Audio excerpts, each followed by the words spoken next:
Can. What's going on? It's your boy JC, Nerdy Treasures. Well, I'm not Nerdy Treasures. I'm the Nerd Dungeon. I will never get over that shit. I don't know why. Old it's habits. Your boy JC. I am here in the Nerd Dungeon. We are doing the Kliq Talk tonight with my guys. You got Mr. Smitty Rock. You have King Bob, and you got Dre the Geek Dad. So, how are y'all fellas doing tonight? I'm doing quite good. I'm doing all right. It's hump day. I feel It is hump day. Hey, Nadia. So I keep forgetting to go to comments every time. Yeah, me too. What's up, Nadia? Hey, little monster. I'll be right We back. do have a couple of giveaways tonight since it's our episode 10. And if we can get so many people in the chat, I think I said 50, but I'm going to dumb it down to 25. If we can get 25 people in the chat tonight, I am going to throw in this guy. The signed Deku by Justin Brenner. Just because I love you guys. So and you can't get Smitty to take it. I have a signed Deku. I know. I was making jokes. But if we could get 25 people in the chat at one time, we'll give that away. We also got a couple of cool little things to give away, including another signature that I received in a pro wrestling crate not too recently. Let me see here. And I'm just hoping it ain't New Jack because nobody wants that. yes, it is New Jack. Signed New Jack photo 8x8 or 8x10. That's He an was RIP. paid exactly a bag of chips and a soda for that autograph. I thought that would have been Vincent. And then I'm not giving away my weird ball. It's been helpful. It's a dream. Somewhat. No, I'm just saying you can't really see I know. the detail on it. So I've got a couple other things I'll give away too, if we can get some more people in here. So yeah, we were just talking about that, Nadia. If you're talking about the FTR thing. Yeah, I was there. Trust me, it was pretty disgusting. So before we get into anything, how was everybody's week? Like, mine's been a little bit busier than normal. We weren't able to film on Monday because I'm going 90-0. My wife's work's been crazy, so I wasn't able to be in here at a certain time on Monday. But how's everybody's week been? So far, I mean, halfway through the week, we did a video for my top 10 pins from the last year. I actually just dropped the video today with my new lineup of pins I got this month.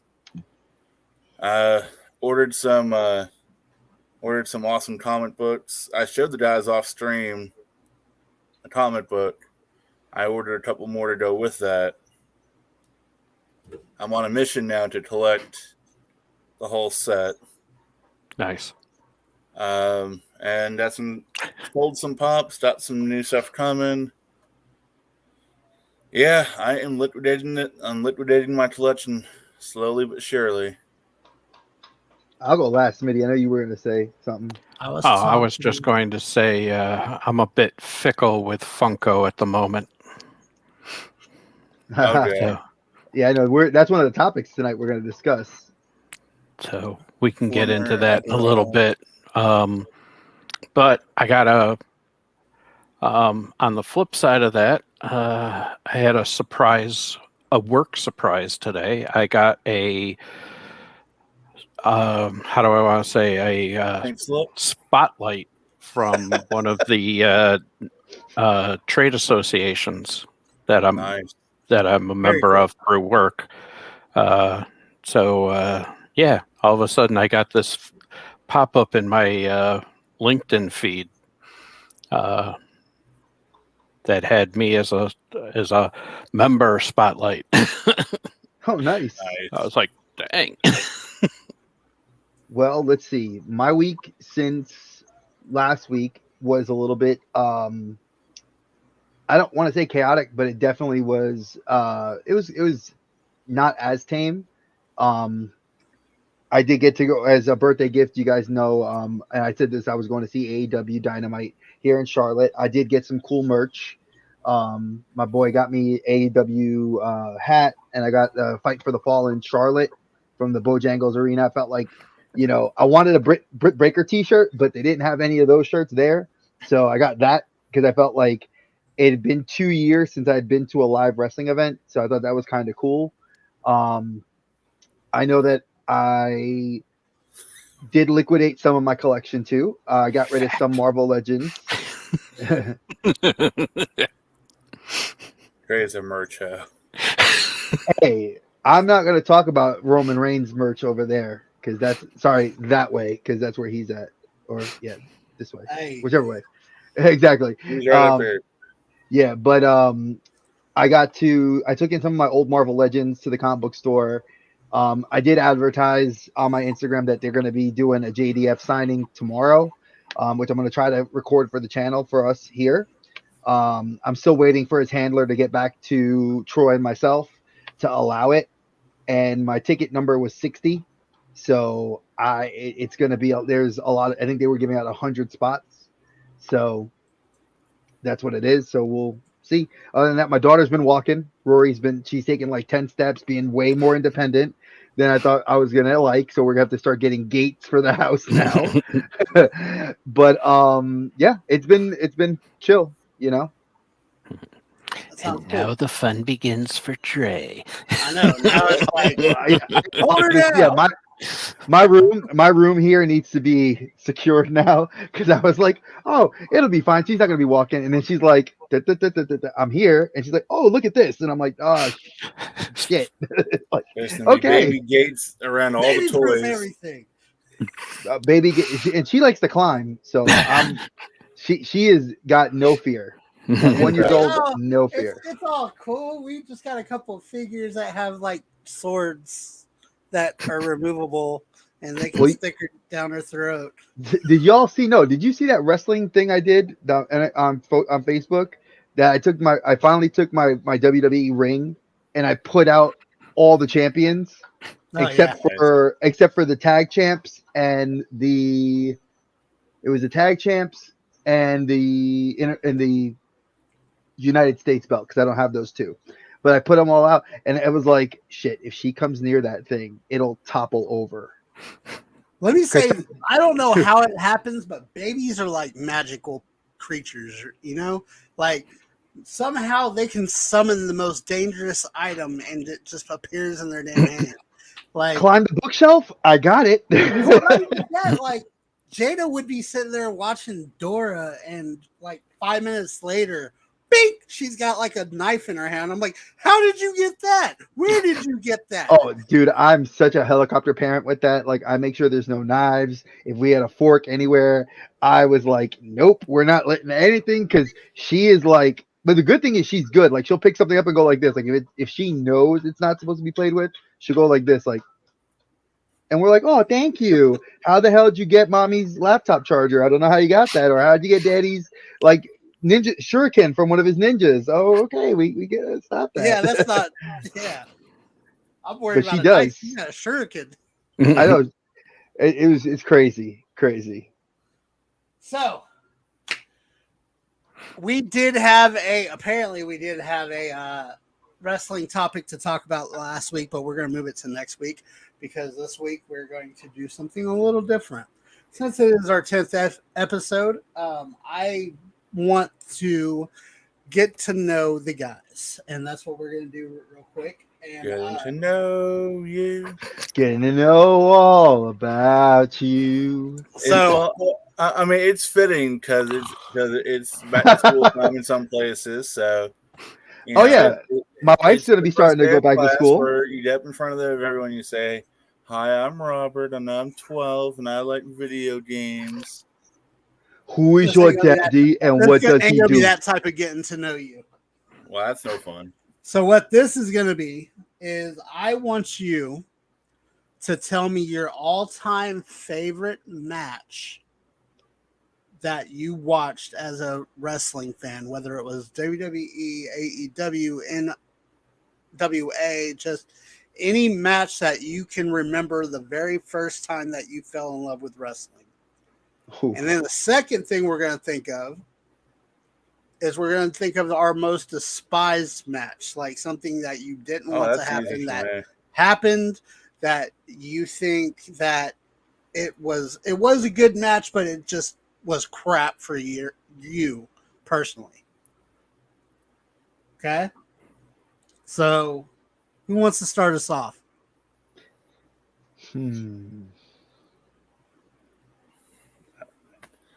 All right, match that I just so a match that like made me love wrestling, or just a match that when you're watching wrestling, you're like, either this made me fall in love with wrestling, or a match that you're like, this is why I watch wrestling.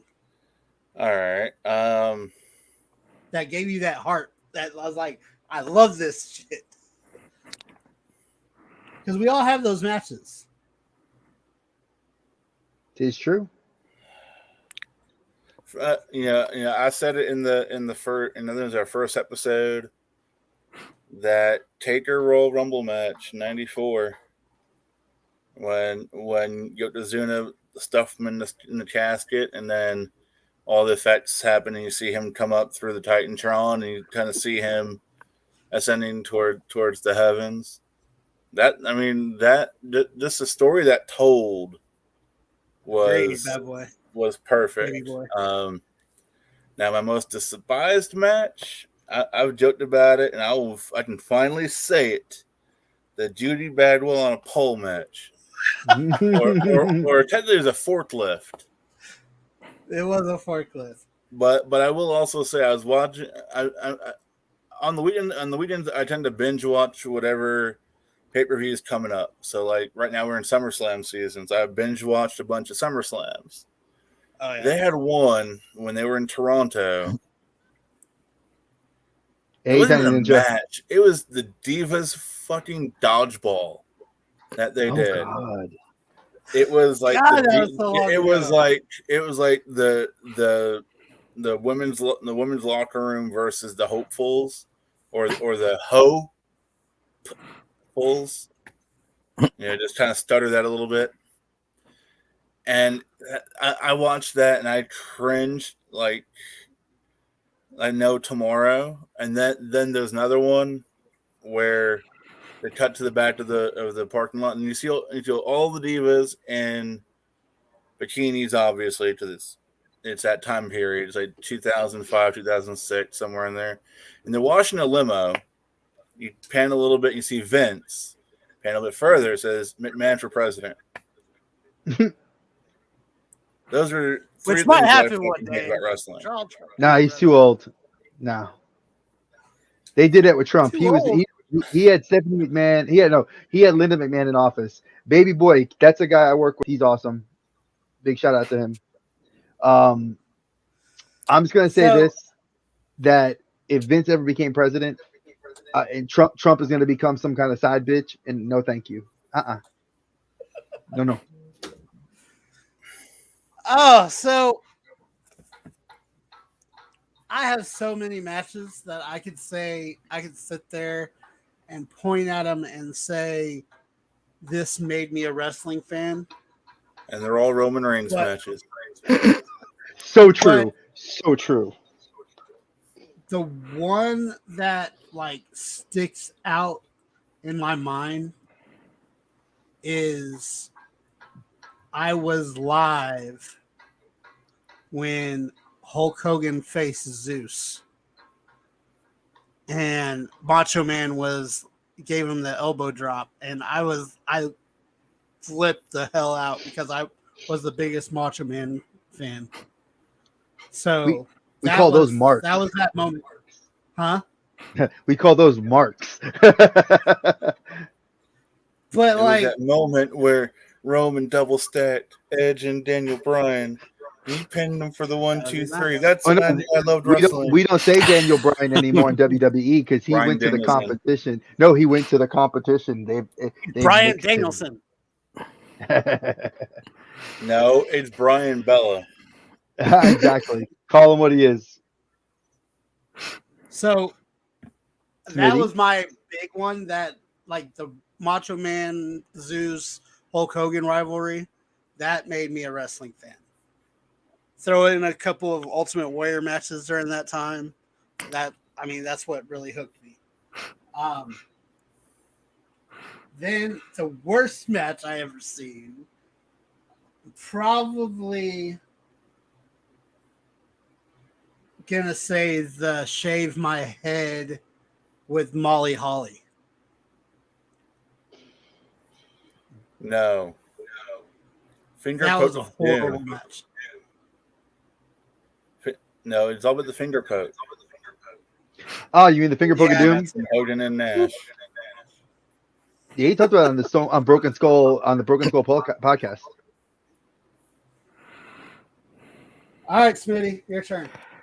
I don't, being the, not the diehard fan that you guys have been, and honestly, growing up, I didn't watch it. My dad didn't like it, so we never really got to see it until I was older. I mean, I'd seen a little bit, but nothing major. And I didn't really start, following it much until I started going out with Liz because she liked it.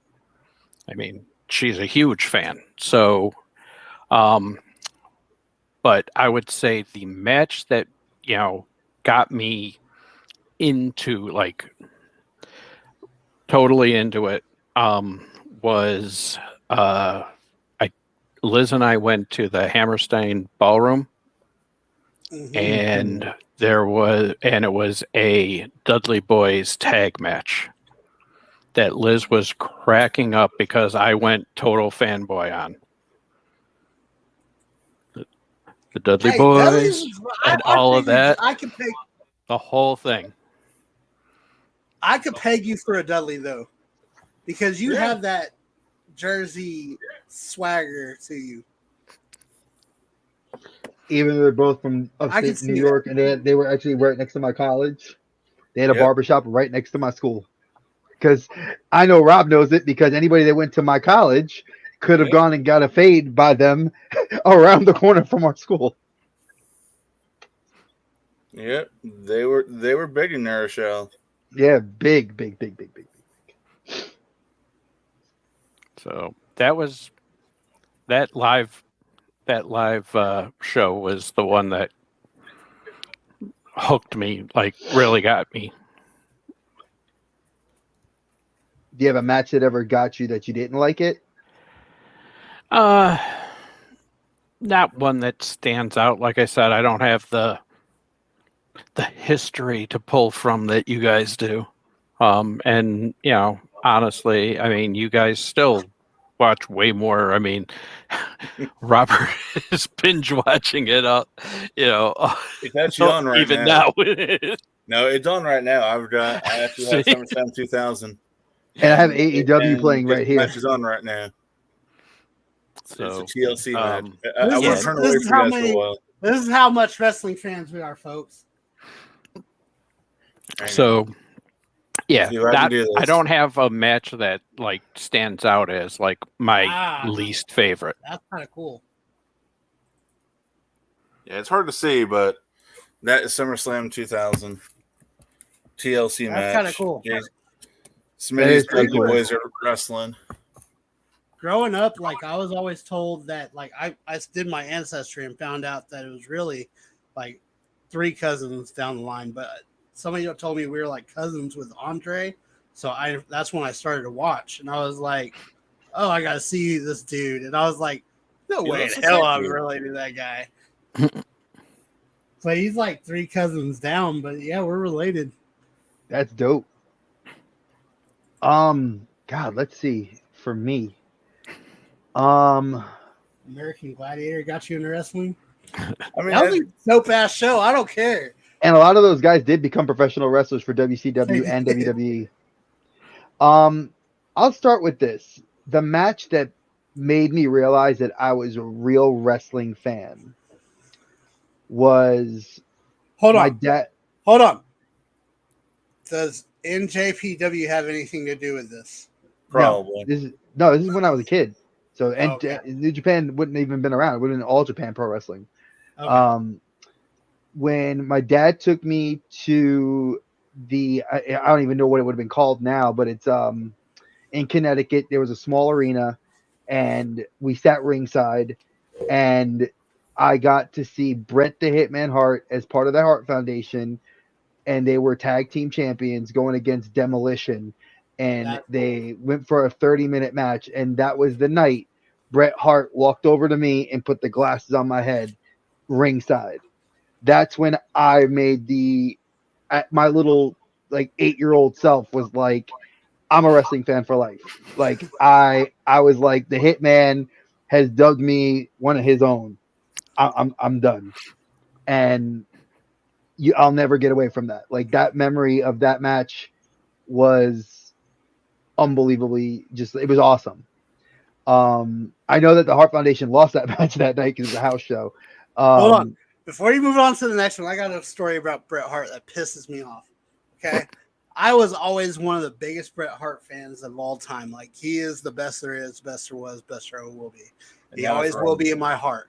He's by far, you cannot put another wrestler above him in my mind. Right? So I'm 7 years old, and we're sitting front row. And he's about to do the whole glasses thing where he takes them off and puts them on you. And he's walking towards me, and I'm fucking fangirling.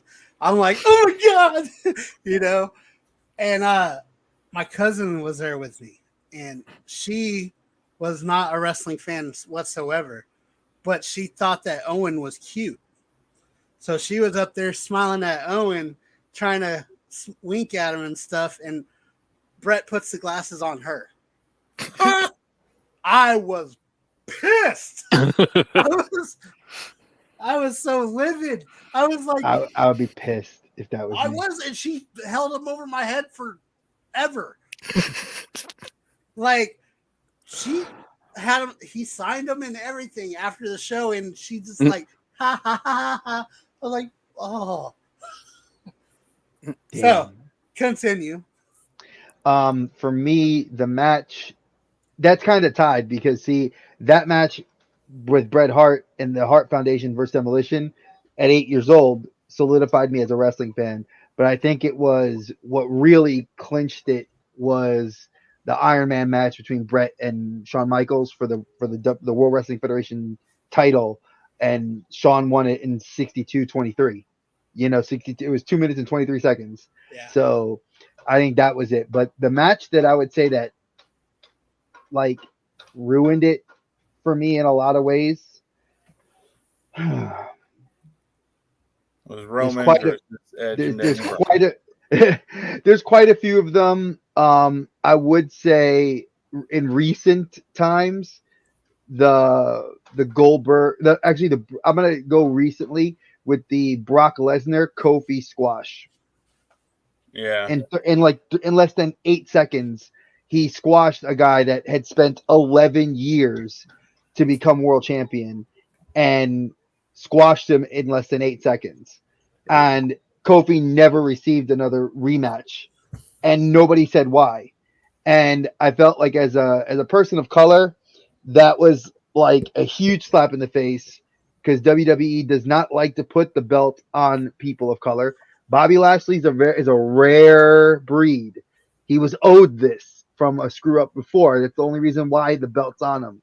Personally speaking, it should be on like Keith Lee. It could be on 10,000 other wrestlers that are better than him. But I'm gonna leave it at that. So, can we all agree on one thing? I know WWE is never gonna see this. I don't have any imagination that they could. I hope they do. This. I really hope they do. I hope they pay attention to their fans. But here's the thing. Quit putting these old ass wrestlers in WWE to try to revitalize something. They're great as tutors. They're great as mentors. Quit trying to revitalize their career at 50. I think he's a little bit mad because I know I was mad that Saturday, as I was sitting here about to go watch a movie with my wife and my daughter, that we saw Bray Wyatt was fired. And they claimed, and they released him for the same reason they released Braun Strowman, due to budget cuts. Then they released Ric Flair. Then they released Bray Wyatt's girlfriend. Well, Rick asked for it, honestly. No, no. There was, if you listen, there's more to it. There was a lot more to it, actually. Rick actually asked for it so he can go elsewhere. Yeah, but it wasn't that. Like, he actually was mad at the booking for Charlotte. Yeah, he's gonna be all in. But do you realize, do you realize that if he does in fact go to All Elite, the 4 Horsemen will finally be all together again? Yeah, but at the same time, who cares? Ric Flair is 72 years old. He ain't doing nothing. That's gonna be the All Elite thing. Is that, you know how you have tutors for certain? Yeah, I know. Like, Arn Anderson took on Cody. Rick would probably take on somebody. But I mean, who would he take on? His son-in-law? Yeah, his son-in-law. Teach him some English. No offense, I love Andrade, and I'm Hispanic, folks. So I love Andrade, El Idolo. He is fantastic. I love Penta. Teach them some English, please. Because I speak Spanish, so it's fine. They can start speaking Spanish. But then for people that are like, no offense, like I assume Rob and Smitty, that don't speak Spanish, you're sitting there like, what's he saying? You got to deal with. Penta said he doesn't care. Well, some people don't. I do, because Vince. That was Vince's thing. You can always tell when they're upset or when they're getting really pumped, when the voice level rises and they start kind of shaking a little. Oh, you mean like when you know they're getting hype? When like Penta. Like, that's the one reason I love Penta, because he speaks a little bit of English, but man, be like, ¿sabes qué? Because yo soy el Penta cero miedo puto, and I'm just like, ooh, because he did that when we were there at Bojangles, and oh my god, I went ape shit because I was like, I fangirled out, folks. You thought JC fangirled out when he was a little one? I came home with my voice hoarse. My wife laughed. I was dying. Because it was hilarious, because I was screaming for I recorded my voice, and I have to upload this so y'all can laugh at me. I recorded my voice singing Jericho's song before he came out to go fight Nick Gage, and my wife's like, "Oh God, you're terrible. You can't sing." And I was like, "Who said I can't sing? There's 20,000 other people with me in the arena. We were singing. It didn't give a shit. We were singing together. Exactly.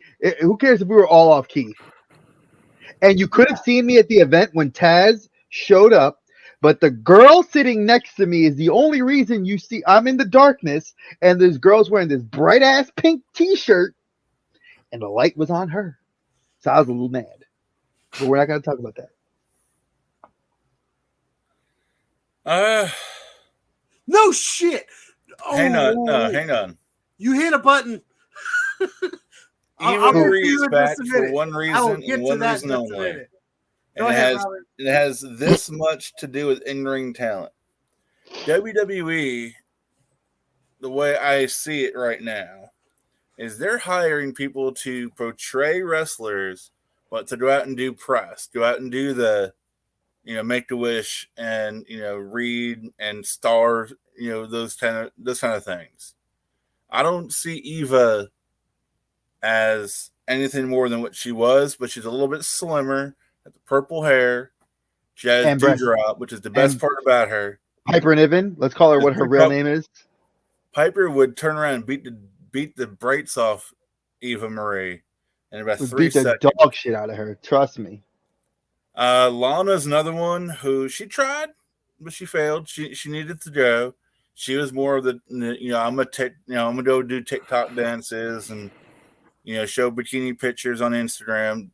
Cool, great. If you're 14, 15, have fun. Ruby Riot's the only one, and I said it a couple weeks ago. She was the unsung workhorse of the women's division right now. Mm-hmm. She goes out there, week in and week out and puts on stellar matches, but gets nothing for it because she has tattoos and piercings and yada yada yada. But she's not as tall as Rhea. She's not as young as Rhea. So, and she doesn't have a pedigree like Charlotte, no. And she doesn't have the star power that Becky had. And let's be realistic. I mean, I agree that women's wrestling right now, like women like Chelsea Green that actually can wrestle, are overshadowed because they only care about Nia Jax, who's part of the Samoan dynasty, Tamina, part of the Samoan dynasty, Natalia, part of the dynasty of the heart. She's a legacy. Ric Flair, Charlotte, legacy. It's people like Becky that broke away from the mold. Look at Bayley. Bayley, you gave Bayley a new gimmick and she shined. And Sasha, she shined. Raquel Gonzalez, I'll give her. Sasha, hold on. Your girl Sasha did get her way into wrestling because of her cousin.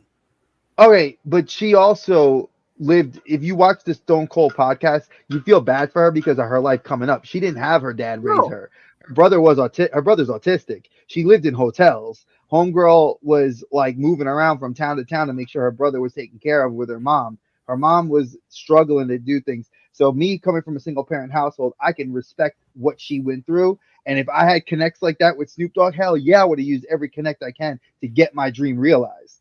And I got to give Sasha that.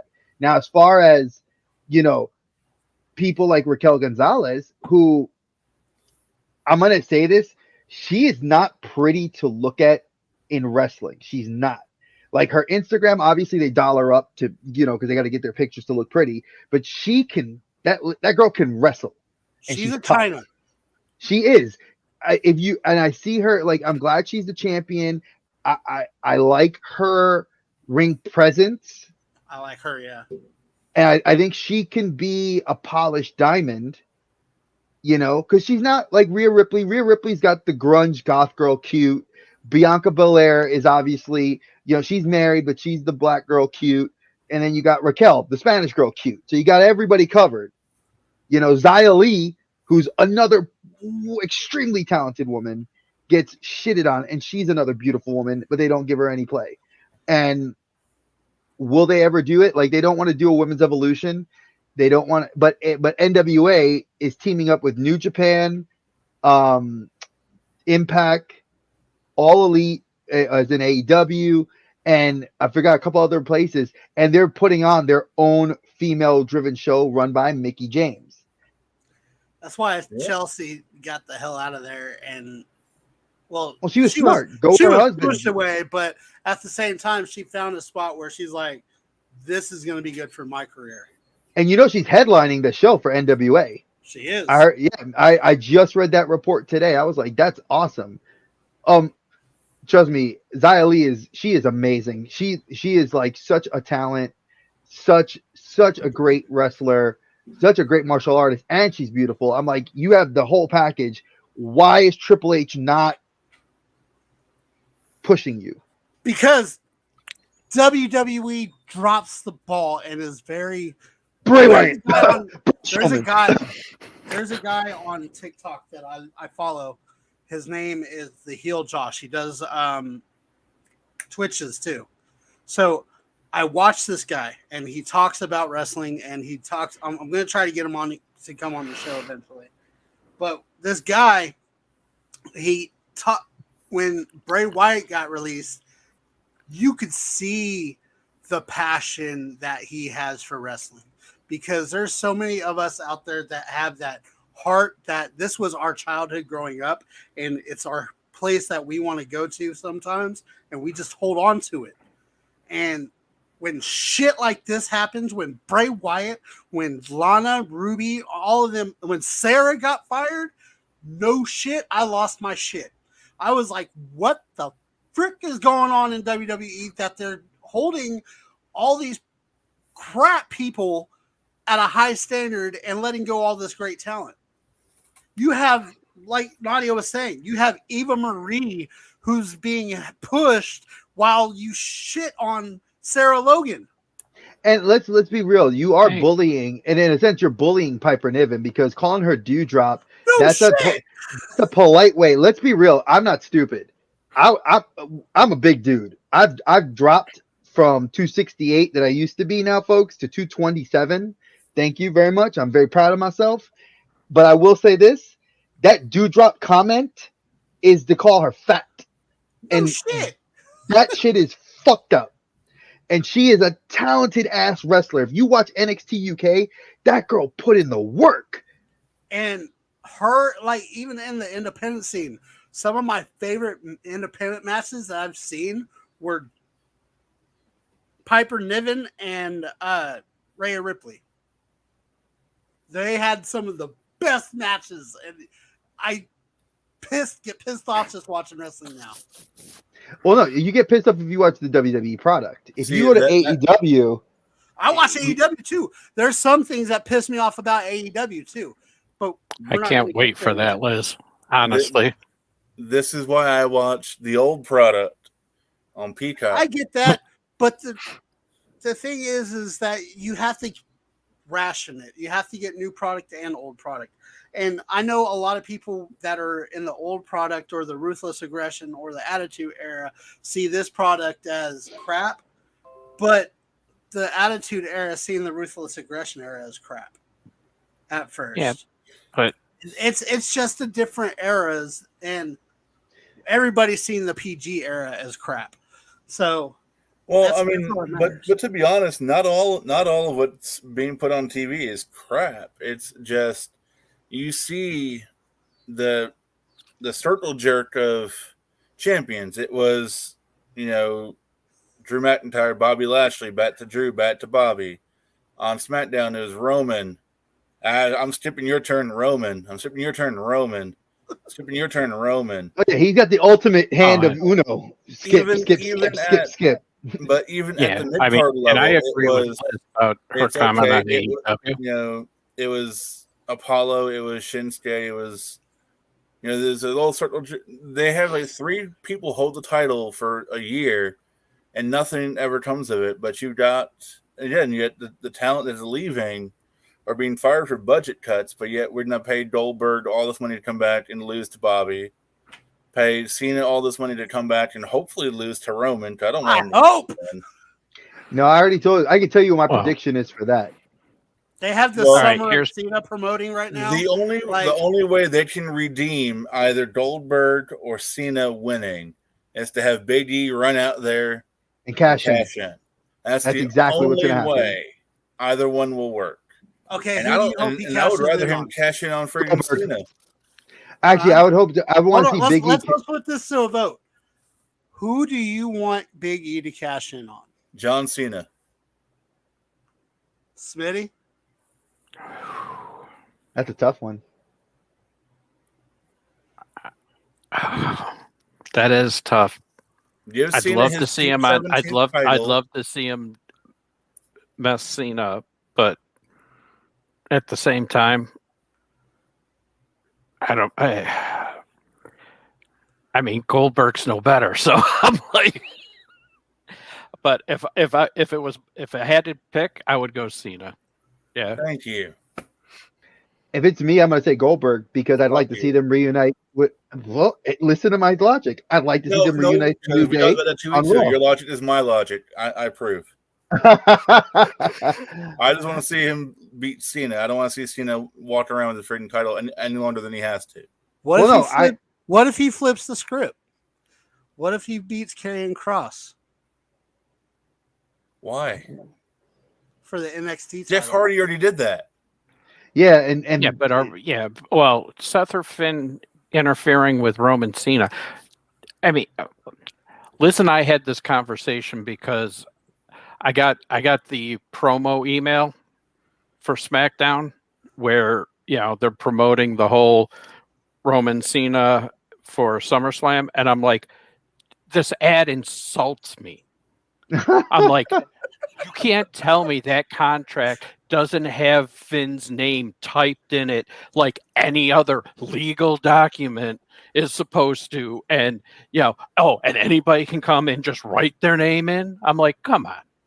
I'm like, this ad and this whole storyline insults me. And then she's like, well, it's going to end up being like a triple threat. And I'm like, all right, that I could accept. But why are you giving me this line of bull and insulting me leading up to that? Because Nadia, they think I we're know all. Samoa Joe's going for it, but I don't know if Karrion's going to drop it to Samoa. Yeah, he is, because Karrion's already been called up. He got his call up, so that's why they're going to put the strap on Joe.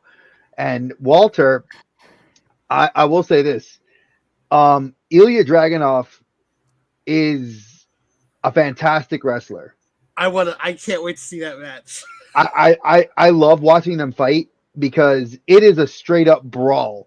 Like, they don't give a shit about each other. They really do have legit heat with each other. And you can see that, like, they see, like, when you saw that contract signing and Walter starts screaming in Ilya's face, and Ilya's just sitting there taking it. Like, I was just like, man, you should get up, flip that table, and beat the living shit out of him. And I see that happening. Walter is a very good wrestler. Yes, he is. He has Imperium. He has stated he will never come to the United States to live here to wrestle for WWE. Hence why he's been the champion. Also, we got to remember 800 he days. Says that. He says that. Okay, he says that, but let's be realistic. He lives in Germany.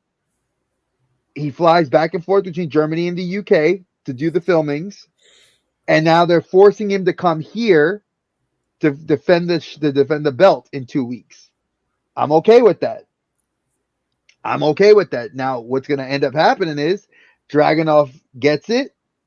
Walter is either going to have to make that choice of, do I stay here where I know there is money to be made, or does he go elsewhere?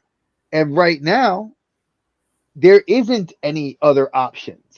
True. When you think about it, where are you going to go? Walter doesn't want to leave the UK, and Japan's closed. Like, Japan has talent here, and they're only able to fly them in and out in limited doses because it's tied to their American-based company they have here. Nadia, Mexico. unfortunately, I don't think he would go to NXT US, even if he did come over here. They would move him up straight to the main roster and destroy his character. Yeah, but much like Keith Lee. Everyone. Come on, think about it. How many guys from NXT? Adam Cole, he ain't going to stay. He's going to go with All Elite. The reason I mentioned Heel Josh earlier, the guy that I was talking about, he said something that really struck me. They said that Bray Wyatt was released due to budget cuts. Yep. They were the most profitable company during the pandemic. And he was the highest merch. Here's the thing he said that really stuck with me. How mismanaged is this company to have a profitability out of a pandemic and release your highest providing superstars? Well, it's not even highest providing. Bray Wyatt, throughout the pandemic, had the highest merchandise sales right before, and that was tied with Becky Lynch until she left due to her pregnancy. That says a lot.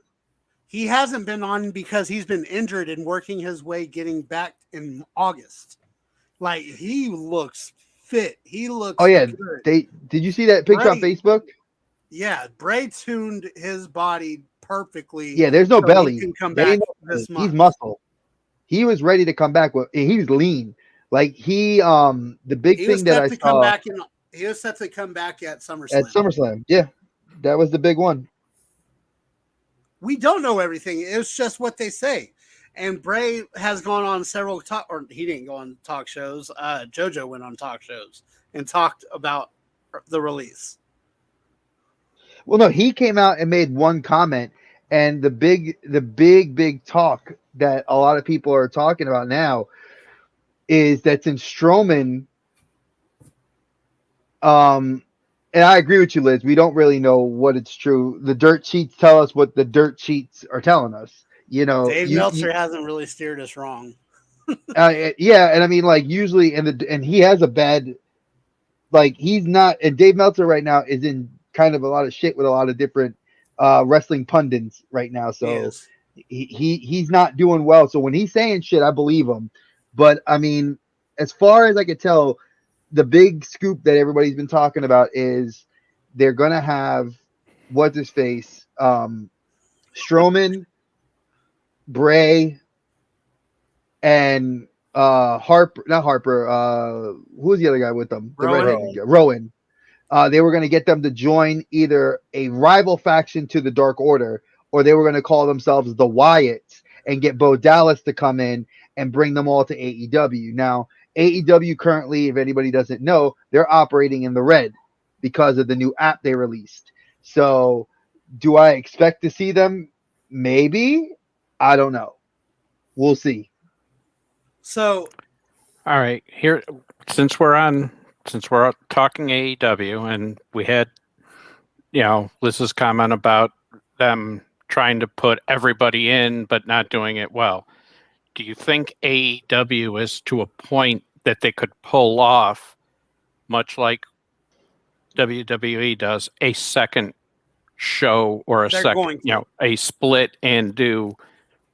Yes, I do. Rampage. But here's the thing: is they've already announced that they're going to do another show on Friday and Tuesdays, coming in this fall.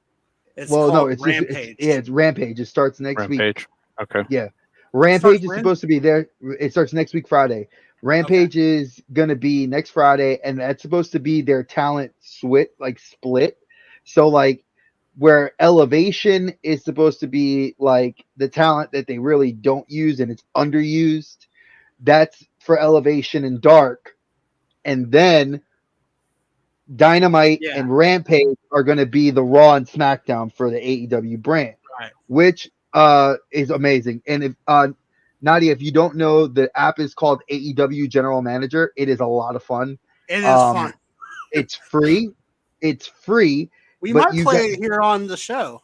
Yeah, I do know that you can pay for certain like little things on it. Like it does have some pay features on it, but it's still free to use and it's a lot of fun. I'm on it. I will, talk about it. Maybe I'll do a review on it for the show. We might play a little bit on the show because I like to bring in some new stuff. Yeah, it's on my phone. I'll even show it. It's like boop, right there, folks. The Elite General Manager. It's a little bit buggy, I won't lie. Yeah, I play a super card. Yeah, just because you get a Roman gold card doesn't mean you could play that. You guys knew I was going to say it. So, I was going to say, there was also another leak that Micah Rotunda said that her and her brothers might be working together as a Rotunda family in AEW or Impact. I don't see Impact because Impact is. Let's be realistic. If NXT is WWE's Ring of Honor, sorry, not Impact. I couldn't even see them go to Ring of Honor because there's just no talent there to market them against. I mean, Jeremy Gresham is not anybody. Jay Lethal carries the brand, but he can't carry it by himself. Even with the Briscoes, nah. They all know that. Cannot stand the Briscoes. I like them boys. I've had an up close personal relationship by them jumping the barrier and almost knocking me out when I was at one of the house shows here in Cabarrus, North Carolina. So I will say that, do I see the Wyatts going to New Japan? Maybe. Do I see the Wyatts going to AEW? Most definitely. Tony Khan's not stupid. His dad's a billionaire. His dad could easily say, "Oh, you're in the red? Here, get you into the black. You're good. Go ahead, go get that talent. We know it's going to make us money." Hey, Dad, can I have a couple million? Yeah, Dad, I need $1 billion. Why? I got to buy some wrestlers. Okay. You remember IRS? His kids. Yeah. You remember all the Rotundas? No. You remember that guy, the Fiend? Yeah. Get him. Oh, and remember Strowman, the guy that didn't talk a whole lot, but he was like a big, yeah. And we had the other guys. Oh, okay, good. Bring him on in. And Virgil has a son too. We can get him too. The Dudley boys. Cameron Grimes. Hey, Christina. Oh, and don't forget. Hey, Christina. Bro, they're playing the old song on NXT, and it's starting to piss me off. The whole Cameron Grimes is Virgil, and the new $1 Million Man, and we're not. That is so. Like I said, I'm not even gonna go there and dignify that. Like it's just.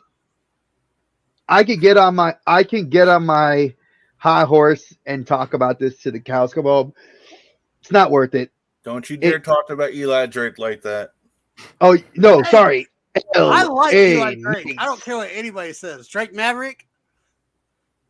I like Drake Maverick too. But I like Eli Drake. I like LA Knight. No. LA Knight is fine. The storyline he's in sucks ass. So sucks.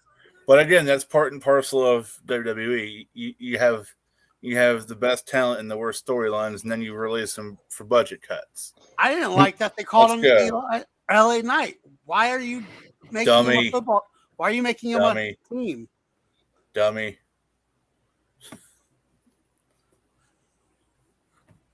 All right. Moving right along. Thank you. You guys want to give something away? Sure. If there's people in here that want to get something. First of all, I'm here. I got dibs on the New Jack autograph. I had the perfect place in my house for it. No, I want that pin, that WWE belt pin. I'm gonna. That one's gonna be for something later. I promise. So I have a Flying Brian Pillman micro brawler. Ooh. I got a micro brawler from Bob. I'm gonna ask one question, and the first person to put it in chat. It can't be Robert. It can't be anybody in this screen. So the 4 people that are in the chat, first person to put it in. Can I play for Nadia? We'll get the Flying Brian Pillman. Okay. No, the baby is not part of the giveaway. I will state that now. She's mine. Free baby. Peanut's like, no. She's like, bat. Look at it. You put smiles on everybody's faces, Peanut. Tell her. Tell your dad. Say, acknowledge me. No, Dad, I acknowledge her. She's more like, you need to tell Roman to go away. All right. So, first person to answer this question, and like I said, all week you've been having to pay attention. What? Say hi to everybody, baby. Say hi. Wait. Dibs on the baby. What? Who was first this week? It was Trey this week. Look at Bob. Bob said he's going to take you. He lives close by. No. What style of comic was Dre speaking on in his PowerPoint episode this week? Hentai. Ooh. I'm watching AEW. I'm sorry. I did not realize you were in the crowd tonight. I will not say to spoil for anybody. No. Yeah, you tell him. Mangas. Is that correct, Dre? Yes, manga. It is correct. Nadia, since you're in Canada, I'm going to try to do something different with you if you're cool with that.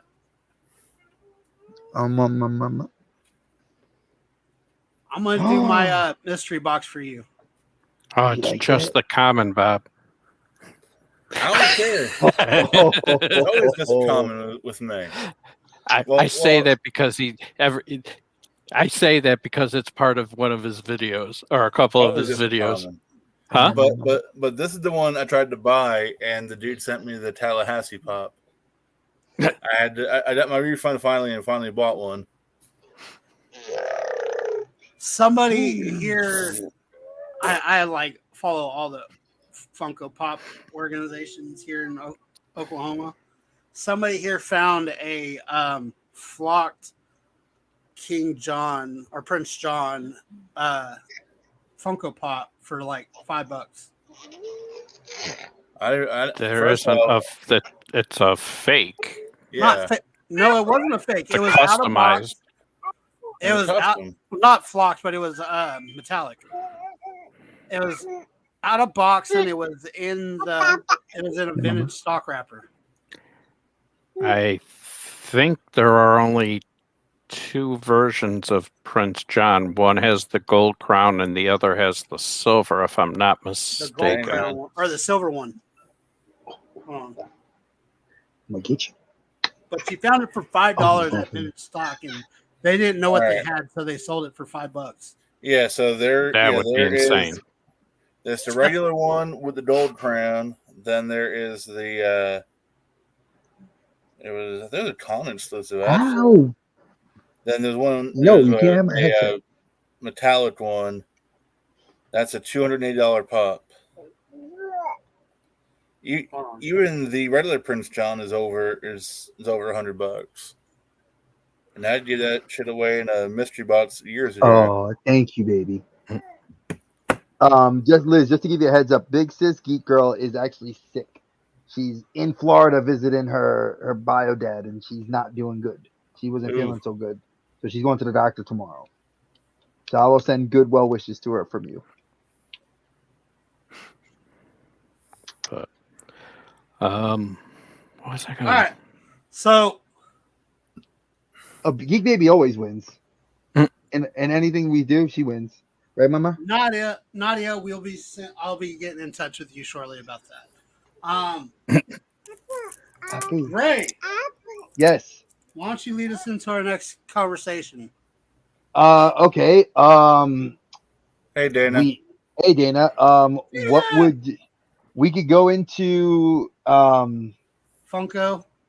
Well, okay. I'll start it, but I don't know much of the details. I don't know nothing about it. That's why I'm gonna let you guys talk. Okay, so I saw on Facebook yesterday a bunch of people started talking about it, like, oh, happy FunCon Eve and all this other stuff, and I was like, okay. I mean, I'm not into Funko, so I don't really care about it, or anything like that. But then I saw this morning the slew of every group that's a Funko group say that they hate what was going on. And Smitty could say everything that was, because I've heard was that people put things in their cart that won the lottery, but only a third of the cart was able to ship because they said items were sold out. I heard that the bots got in ahead of them and still won out. So, but before he goes off, he's probably involved in it. Damn. Let me say this: every friggin' con, there's a lotto. People win, hooray, great. People lose, boo hoo. Funko always seems to have an issue on the day of a con. I can remember winning lotto for SDCC because I just moved in here and I had won lotto for SDCC, and I had gotten a couple things. I waited in the virtual queue for 45 minutes to check out. Thankfully, got all my stuff, but 45-minute wait. Same thing with NYCC. Same kind of problems. But it just seems like no matter what Funko does, they damned it they do, damned it they don't. The collectors, the ones who get the stuff that they wanted are happy. The ones who don't realize that just because you won lotto does not mean you're guaranteed to buy everything you want, they bitch and moan about it. Oh yes, and they were the trolls out there. And I did not win lotto, so I don't give two shits. You want to know why? Because I don't care. But to those who won lotto and were livid, I feel bad for you. But it's Funko, so what the hell do you expect? I think we have somebody that was livid in the room, so why don't you go ahead and think about it? Yeah, I want to hear what he has to say. I was livid, and it's not just for today. I won both lotteries. I won Box of Fun and FunCon. My Box of Fun, they've split into two things. You have this pre-Box of Fun that has, the former owner and Mariotti 2-pack. Like, who cares about that? Mike and the Italian guy.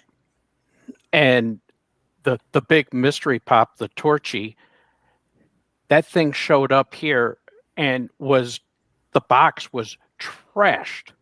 I'm like, oh yeah, this is a great box of fun when your big mystery pop out of the first part of this is trashed. I'm like, I mean, for a collector box, come on. Then we still don't know what's going to show up in the second half of the box whenever they get around to mailing that out. Then going into today's lottery, like an hour or two before the first time slot opens up at noon Eastern, Funko sends out a post with the emails saying, "Oh, by the way, half of the most wanted pops that we put in the flyer are delayed, and we're going to have to do another clusterfuck lottery event in September because these pops are delayed." So half of the stuff I was going for myself and other people, I couldn't even get. Then everything I did mark in when my time slot did come up, I was checking out in under 2 minutes, right out of the gate. A good, probably a quarter of my cart already sold out in under 2 minutes. Then every time something sold out, I had to re-put in my credit card information to start the processing again. So every time, you've got a delay, something else sold out. I got to re-put it in, put it in. 2 more things sold out. I'm like, Jesus, I got done. I got maybe a third of what I had originally put in the cart when I finally was able to check out. And that I heard was a very common theme throughout this event. I also heard that so the Torchy pop, because a friend of mine in one of the Gasolcast group, he pretty good dude. He lives in Georgia too. He's like, can you seriously tell me that nobody decided to like look at these boxes before they were shipped out for like just to see? And he's like, is this what you expect to pay for like $100? Thank you. You're paying, you're paying $100. And I mean, let's just say that some people are mock. If you don't know what mock is, mint on card, or mob mint on box, or mib, or I guess I think it'd be mint inbox. They want it to be coming in clean. And if you get a bent fucking frame, or even that the front plastic is jacked up, that's insane to me. How they would let that go, especially for the price that some of these guys are going to resell them for or keep them. Just right. But that box is of all of their promotions and all of their things, that box is their biggest collector box every year. Because what that normally is the most of the public's ability to get close to the Funko party at SDCC, which is limited to what? I mean, maybe 100 people? Yep. 150? And 90% of those people are all YouTubers and friends with Mariotti. So it's like, good luck if you can even get in. So like, we'll say 5% of the fans that are actually able to get involved in that are eventually lucky to get into that. So it's like, from a collector standpoint, you're either going to pay ridiculously marked up prices and pray that the things look good in the box, or you're going to get screwed over, like Smitty's saying, that you invest your $100, finally getting an opportunity, and look what happens. Right. And look, to Robert's point, I understand the whole, hey, just because you got lottery doesn't guarantee you everything you want. I get that. A third of what I want when I have a lottery spot after the SDCC fiasco last year, the New York Comic-Con fiasco last year. They haven't learned anything. They're worse today than they were a year ago going into the pandemic on virtual con and how to handle.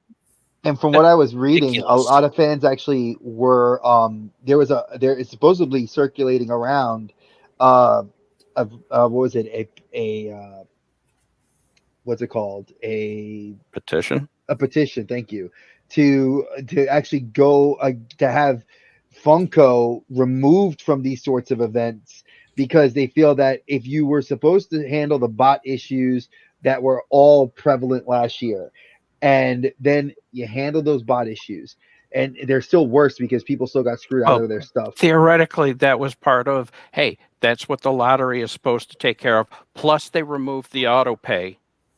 But how they do the auto pay, it doesn't keep your information. It sells out. You have to re-input everything. You know, like I said, I mean, if you weren't out of the line first, you know, and that's the other thing. If you're checking out within a minute and a half, how is a quarter to half the stuff you've got in your cart already sold out? Because you don't have enough. I mean, why are you telling me I have a half hour to shop if everything sells out in a minute and a half? See, but the thing that people don't realize, or maybe they do realize, is a lot of people who get Lotto, they're just buying everything on the screen with the hopes of either helping their friends or reselling. So yes, you're gonna get those 19,000 people. If you split it in half, that's 8,000. No, it's like 8,500, 9,500. 9,500. You get 10,000 people shopping in 30 minutes. Stuff's gonna sell out. We don't know what the limits are on some of these pops. So for me, I mean, quite honestly, the whole box of fun. I won the lotto to buy one. Guess what? I didn't buy the box of fun because it's $100. First of all, it's a self fulfilling prophecy 2-pack with the two douchebags running Funko. You get a little torch and a freaking podium. I wouldn't, and I don't care what Freddy Funkos they put in that box. To spend $100 on 3 Freddy Funkos that are probably going to be 8, 9, some of them are going to be probably in the higher limited. No, and then you got your mascot pub, which the only one that was cool was the tornado one. The other 3 were crap, in my opinion. But this is something that I'll tell you guys is the 2 Funko collectors in the group that are actively hunting Funko Pops. I would say that this is something that even the collectors in the regular community are involved in, because Marvel Legends is the same way. Like, you try to go on Hasbro's website, try to order a Marvel Legend, it's already sold out, or you have to go to like the other websites and pay the markup, which at this point, because of Hasbro screwing up my Lord Dracon from HasCon last year, I decided to just go with Big Bad Toys. So yeah, I did get 2 of the Lord Dracons, and I was very happy with that. But the process took me forever. They charged my card 3 times. I had to argue. It was a whole big thing. This year, I was like, I'm not doing HasCon, which is, I know, coming up in like 2 more months. And I was like, I don't really collect anything. And the Ninja Turtle stuff that just got released, I ordered through Big Bad, and it comes out later this year. I was like, I'll wait, because I'm not like a G.I. Joe classified person that's like hounding Target, but that's the thing. You're dealing with people that are now causing retailers to go to the point where they're negating you or us, the collector, to just go to the store and say, hey, I want to go pick up Iron Man. Okay, I'm gonna buy 1 Iron Man. No, because the other day I went to Walmart just grocery shopping with Peanut. Homeboy had a cart full of stuff, and I was like, oh, I didn't know it was his cart because it looked like a restock. Because I saw several of the same pop and several like the Q figs, So I'm just looking through it, and he's like, "Hey, man, this guy just literally creepy looking scalper dude, just like, hey, you see anything you like?" And I'm like, no, I just was looking. And he's like, "You sure?" And I'm like, "Yeah, I'm out, deuces." And I was like, this is the problem with collectors that we get the negative nomenclatures for, because guys like him go to Target with a cart, or Walmart with a cart, or Best Buy or GameStop and take 8, they get like 6 of every figure because there's no limits. Now, granted, they're doing that with Pokemon cards, and they're doing that with some of the legends. Like, you can't go buy 3 waves of a legend; you can only get one. And oh yeah, Nadia, I knew it was a flipper. I'm not even gonna question that. I knew it was a flipper. It's just, to me, the mentality that we, as all of us here, I know Smitty for years. I know him, Bob, for years. JC for years. They collect to keep. They've recently gotten rid of some pieces, but they have key pieces in their collections that will stay. Yep. Yeah, and I respect them for that. But I hate to see them go through what they're going through with Funko. No, these guys have in our chat offline. These guys have heard me literally say over the last week or so, I'm seriously thinking of just stopping and shifting. We talked about that during our filming, and I was like, I told them, I was like, look, Funko's been a sour taste in my mouth lately. Yeah. Like, I've been collecting comics. Comics never go out of style for me. But Funko, like, there's a flash pop that releases. I was telling Smitty, like, look, man, they do shit just to get your money. Yeah. It's like, there's a Taz flash pop. You realize that? I have a Taz fucking flash pop. Yeah, right there. Guess what? I have the Sylvester as Batman pop. And I have a Rudolph the Red-Nosed Reindeer that's a flash right there. And I'm sitting here and I'm looking at this and I was like, they know their marketability and they're going to push that on you. Of course. Now just to push JC's button, did you see the Imperial Palace flash that they announced? I bought it. Those are sweet. Day I seen it, I bought it. Like, did you get your Roman Reigns one, the Amazon exclusive with him with the belt? I don't have wrestling pops. Like, you need Roman there. I don't have any wrestling. Come on, you need your baby. But to JC's point, wrestling, I have T-shirts. They just had the China Joy convention where they released. Oh wait, the third version of Imperial Palace Robin and a Chase, the exact same mold that they've done for the U.S., the metallic China exclusive, and now a second China exclusive with a patine version of the same Robin and the same Chase. Let me just say this. When I say I've sold part of my collection, I don't mean the bottom part of my collection. No. My Muppets are gone. My 2 Back to the Future Grails are gone. I kept my Marty on hoverboard because I will never get rid of that one. I sold a bunch of my chases. I sold a bunch of my soda chases. And guess what? I reinvested in my collection and also helped pay for a bed. So when you let go of that stuff and you tell people, like, why did you get rid of that? That's worth so much money. You know what's better is the freedom you have when you don't have to worry about it. Mm-hmm. Yeah. I bought some pops that are coming in and stuff like that, but quite honestly, quick draw. I don't need to have quick draw. This big stack of freaking pops anymore.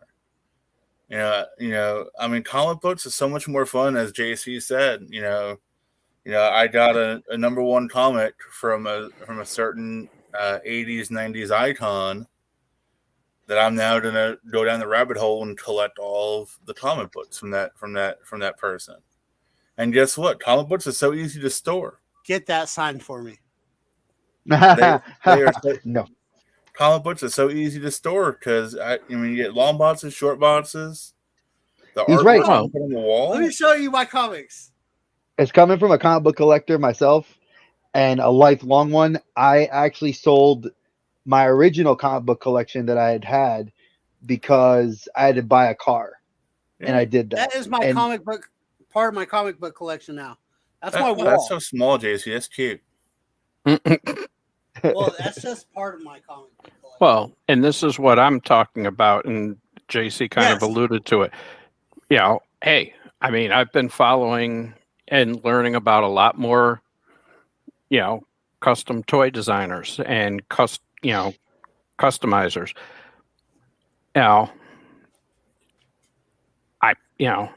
If I'm going to be investing in stuff like that, or, I mean, I can get an exclusive or a limited run piece that are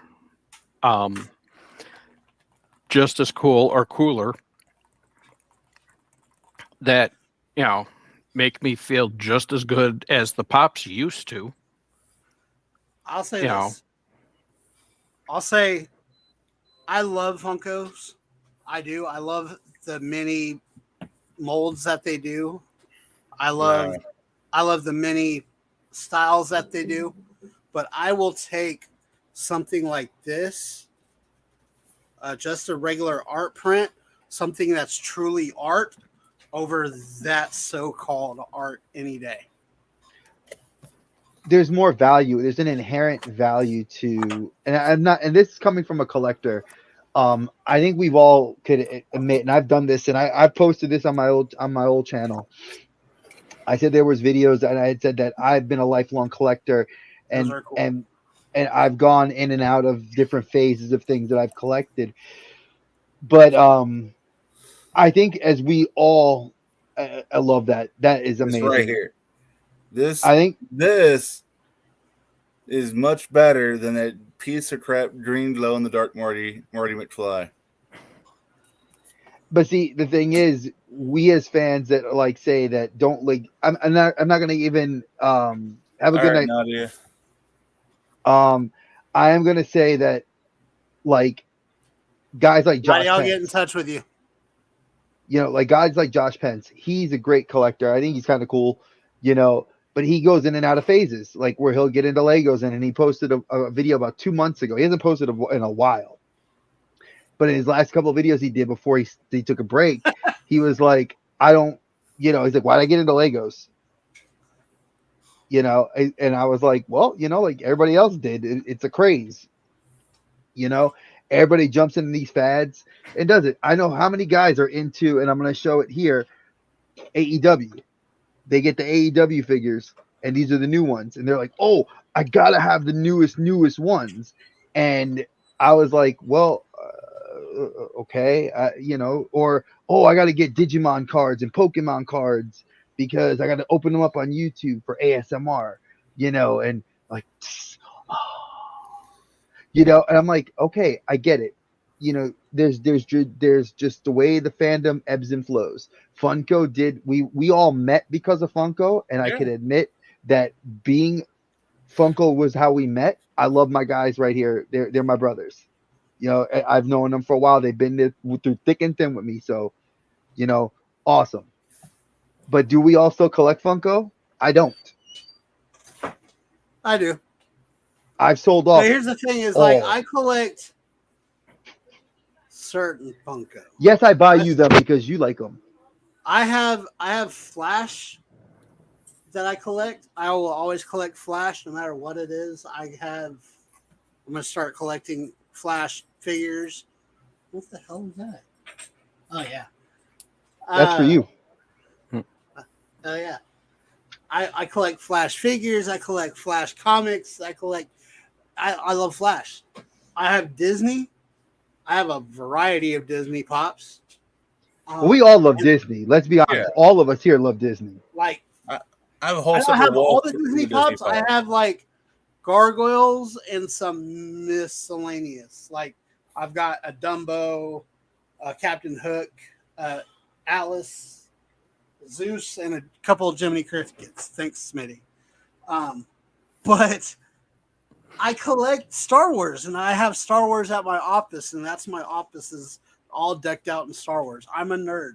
That's point blank. I'm a nerd. So here's the thing, though, is I have a pile.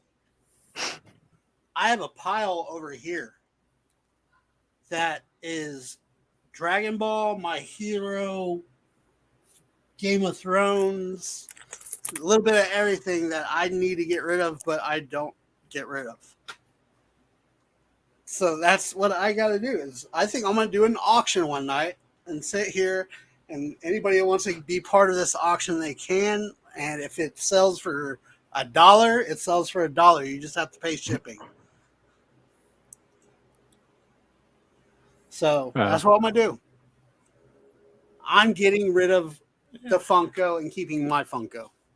But the cool thing for me, and you guys have seen my joy as I've gotten stuff in, is the autographs. I've got some badass freaking autographs as opposed to buying the pop. I could spend the money and go buy a Ghostface pop, but guess what? I got the 2 killers from Scream's autograph.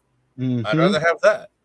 That's doper, I think, personally. I got rid of some of my more expensive Back to the Future pops, but guess what? I got a Christopher Lloyd autograph hanging on the wall, and guess what's coming in about a month or so? I'll take the Michael J. Fox signed picture over a friggin' pop. Sorry, not sorry. I've got my Cobra Kai badasses. I've got the guys from Clerks. I've got, Ralph Macchio. People used to say all the time. Jed used to say, "Collect what you like." But I think the more Funko is going the way of the Beanie Baby. Yes, I said it. Crucify me.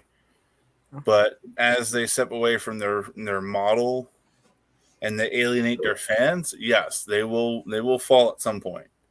But you have all these Funko people who are now branching out and just oversaturating Pokemon cards, Digimon cards, sports cards. G.I. Joe Classified is another big one that people have I mean it's ridiculous. Like I've never seen so many people post in groups, and everybody knows that I'm the 1/12 scale collector in this quartet that we have. I collect 1/12. Dude, that would be all. Twitch, I saw they're filming. I cannot wait to see it. I would love to. I would love to crash that set. What? Somebody bought that fun box just to sell it right off. And but that was everybody. I'm not going to throw that name out there because they're actually good people, but it's some crap. Well, think about it this way. Look at the economy, though. This is where, from an economic standpoint, I'll come out and say this, like statistics, like I was saying in my video. You look at things from a statistical standpoint. Right now, everybody is suffering some sort of financial hardship. But if there's a way that you could spend $100 and turn that into $300, why not? Now, granted, am I saying that that's the best way to do it? Probably not, because my wife has even witnessed it, and she told me a couple months ago, I took a shot on some figures that I was like, this is gonna be worth something, and I got the shit under the stick on it, because when I went to go sell them, I took about a $5 loss. And I was like, well, why am I losing? Then I saw, and I'll say it was G.I. Joe Classifieds. Now, you can't spit in the wind without Target putting out, oh, we have these exclusives. Oh, wait, sold out in 5 seconds. Oh, wait, we were going to put them back up again. Oh, we pulled it down again. I'm a huge wrestling fan, and we all know that. We all are wrestling fans. Yeah. I wanted Ultimate Hulk Hogan, the red and yellow Hulk Hogan, Amazon exclusive, right? I had a bunch of friends in the community reach out to me and tell me about it, sent me the link. It's taken down. I was like, well, I didn't even see it go up. Then I saw it pop up, and it says currently sold out. Yeah. So how am I supposed to be, as a collector of wrestling fans, of Ultimates? Because I think Ultimates are a little bit better quality figure for the $10 price point. it kind of sucks. It's like the other day, actually, I had this thought go through my head, and it was kind of funny. I said maybe I should stop collecting. I mean, and we went over a lot of that quick draw. About flipping and being a scum. I mean, you can sell. I mean, you can buy stuff and sell it. No one's saying you can't, but it's when you buy it for 10 and you try and sell it for like $600 on the day it releases. No, I'm not gonna I'm not gonna call nobody a scumbag for doing that. If they do it, that's their prerogative. No, I think the scumbag part of it, and I think Rob just said it best. It's the scumbag part of it's where you're trying to jack up the price to the collectors that you're trying to make way more than you're making the expected value, not what you should sell it for. Like currently, what was it? The Michael Jordan Funko Pop, the Target exclusive. Target one, yeah, he's worth triple his value right now. So at $8.99 pop at Target is worth $25. So people are like selling out, and he's sold out everywhere. Those the Blacklight Alice in Wonderland pop box with the T-shirt are one of them at all. And I went to 2 Targets and I saw a bunch of them. And I only wanted to sold them.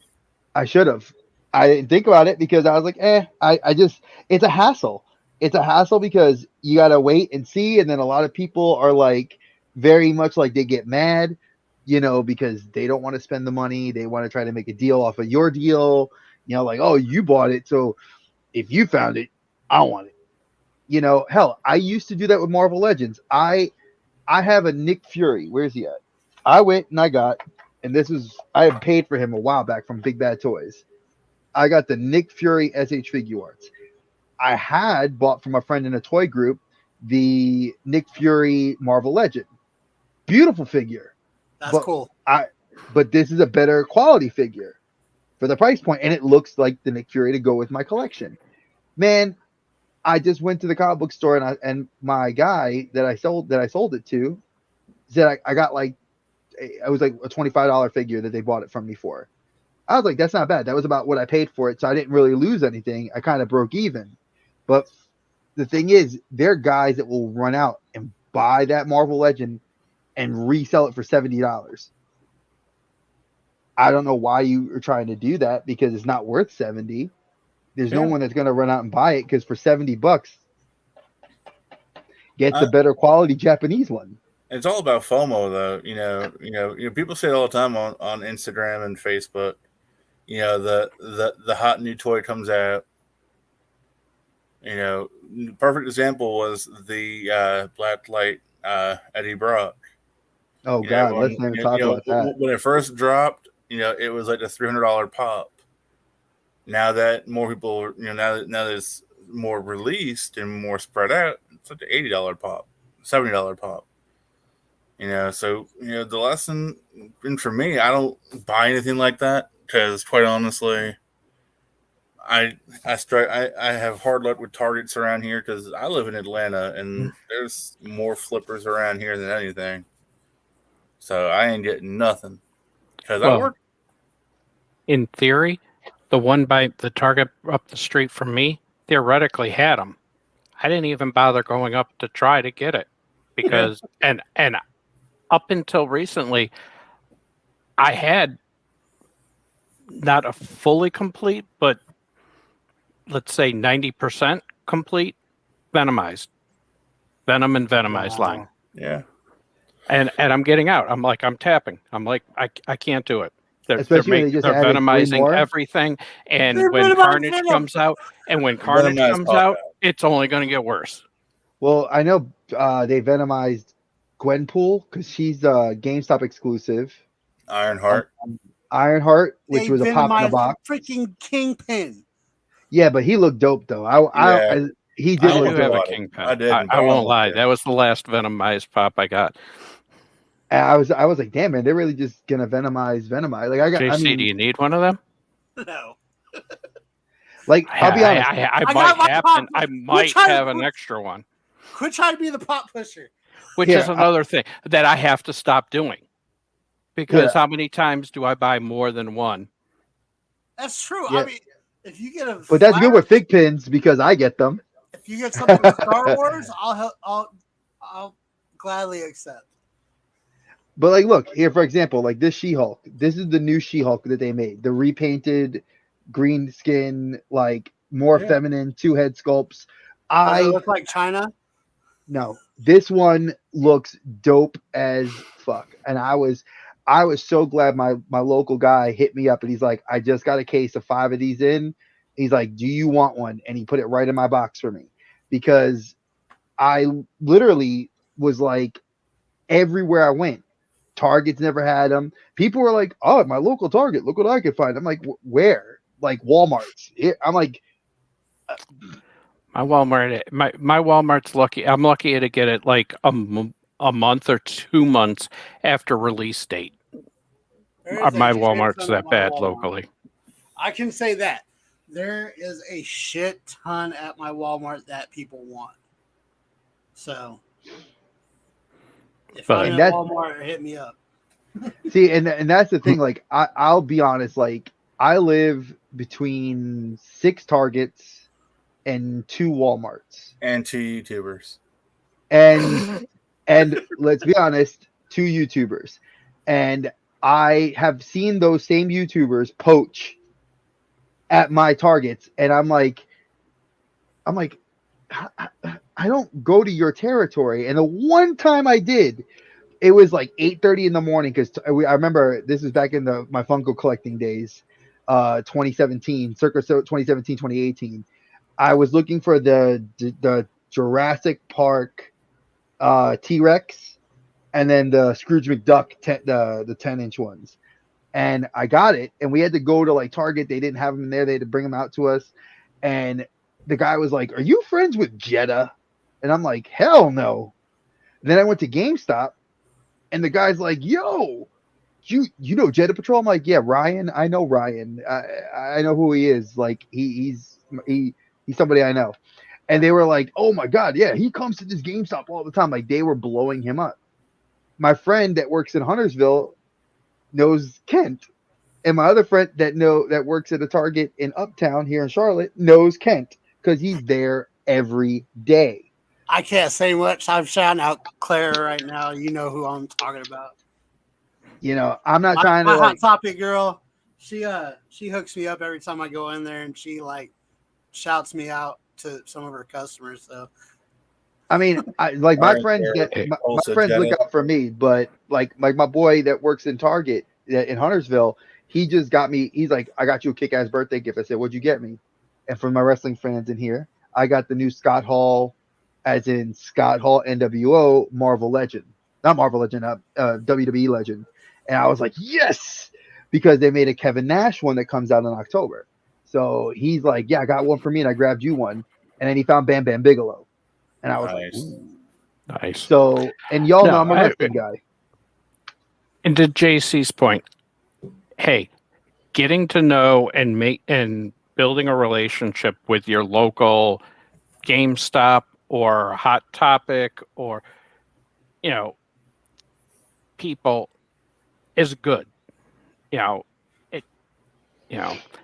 Like Hot Topic has so many freaking rules around it. The girls at Hot Topic aren't about to hold anything or, for you. They can't.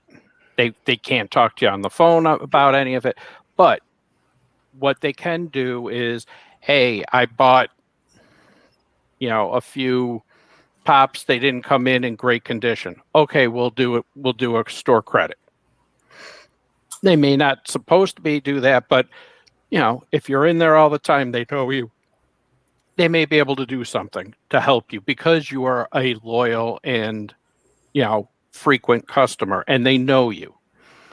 Yeah, I've seen that happen in my Hot Topic. It's like the 3 of the store managers there know me and still know me, and they know that like when they saw me a couple of months ago, they were like, "Hey, haven't seen you in a while." I'm like, "Yeah, I don't do pops anymore." They're like, "Oh, we haven't seen you." I'm like, "Yeah, I don't do pops." And then they know I do wrestling T-shirts, and they knew that AEW was coming into town, so I was like, "You guys have any wrestling T-shirts?" He's like, "No, sorry."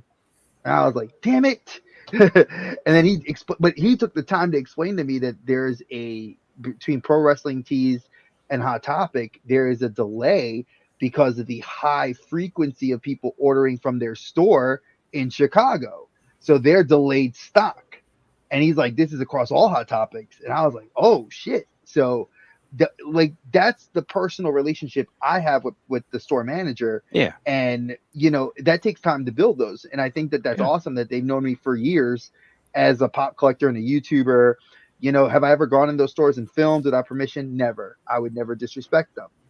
But I agree with that. You're supposed to be respectful of the establishments you go to, and I think that's something lost. So when I was doing, every time I go in there, she's like, "Hey, when are you going to bring your filming and come in here and film the store so we can get some publicity?" I was like, "I don't know, shit." When Hot Topic decides to give you a sponsorship, hell, that's what I would have said. They're going to sponsor my videos. So when I used to go out every Friday, when I had Fridays off before the pandemic, and when I was doing basically I would do my Friday morning hunts. I would go and hit, and I knew the manager at FYE, and I knew, the three main girls that would open Hot Topic, which was right across the hall, in the mall. And, they would all, I would have conversations, the manager at, FYE, I'd check up, how's her son doing? What, how is this internship out? That kind of stuff. The girls at Hot Topic, I'd be asking them, hey, did you get anything new in your collection? What animes are you watching now? And have those kind of conversations with them and talk with them, because that's how you build that kind of, rapport with them. They're people. It's like we forget that. Like I went to GameStop, and this was a couple of years ago when I filmed at GameStop at the local strip mall that I used to frequent a lot. And the old manager was so nice that the guys, when they came in, like after we got done, we knew a lot of the people that worked there. I think actually I used to work for this company here in Charlotte. So most of the people in that store, they were like, man, it was a hot day. So my best friend goes, hey, let's go and buy everybody Starbucks. And we did. We just bought them Starbucks, and they were like, why are you buying the Starbucks?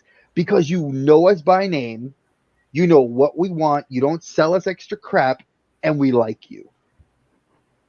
All those people are now gone from GameStop, which is why I don't shop there anymore. All right. But you can see.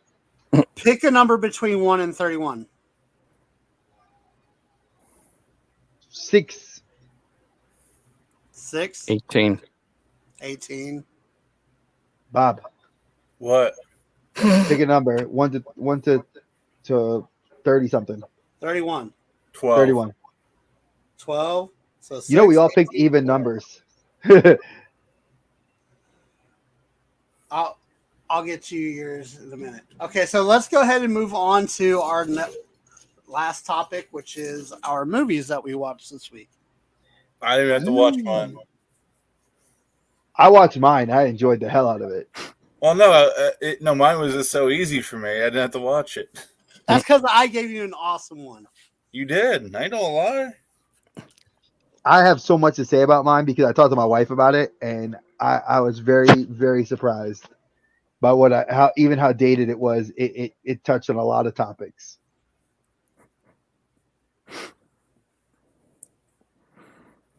All right, so Smitty, you go first. So Robert gave me the original Invasion of the Body Snatchers. Yes. Which, honestly, I will say, as much as a sci-fi fan I am, I don't believe I had ever seen the original. So I actually really enjoyed it. Which number did you have, by the way? 18. 18. And Robert, you said what? I had 12. 12. Okay. So, yeah, I mean, there wasn't the, I mean, this is late 50s, early 60s. Yeah, the late 50s era, black and white sci-fi story. But to me, it was great storytelling. Great, build up, and even though it didn't have the all of the special effects that most sci-fi or stories would have, or action stories have today, it was really, really good.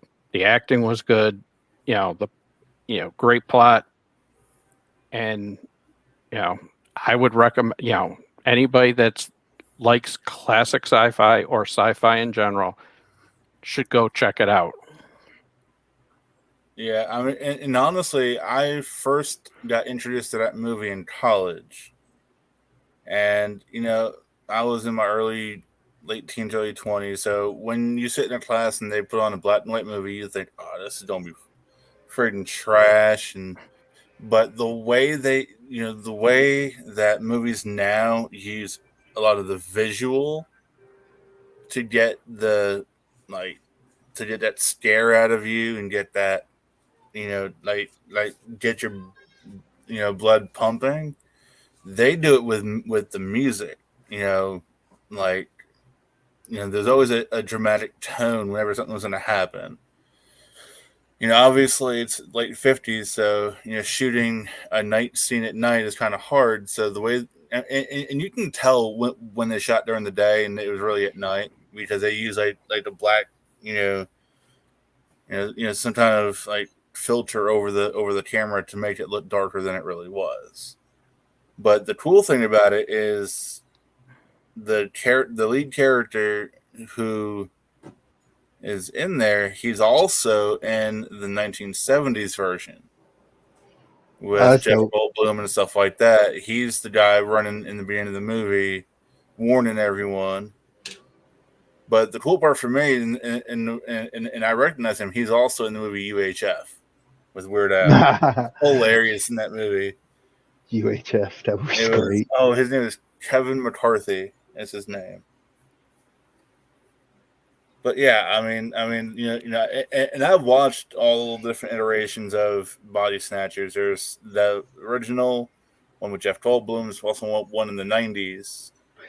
Yeah, I knew there was a 90s one. I think I've seen the 90s one. I never saw the 50s one, so I'm interested. The 50s one, I will say, just again, as Smitty said, the way they told the story, by far, it was by far a classic in my opinion. Well, and I love the whole what if kind of, not what if, but the psychological aspect, the way they did the storytelling of if this the whole, if as you're watching it going, and if this happened to me, would they believe you? Yeah.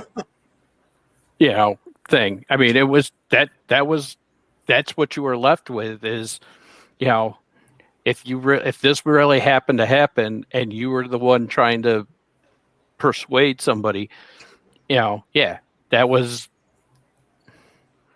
the big, towards the end, the big thing was,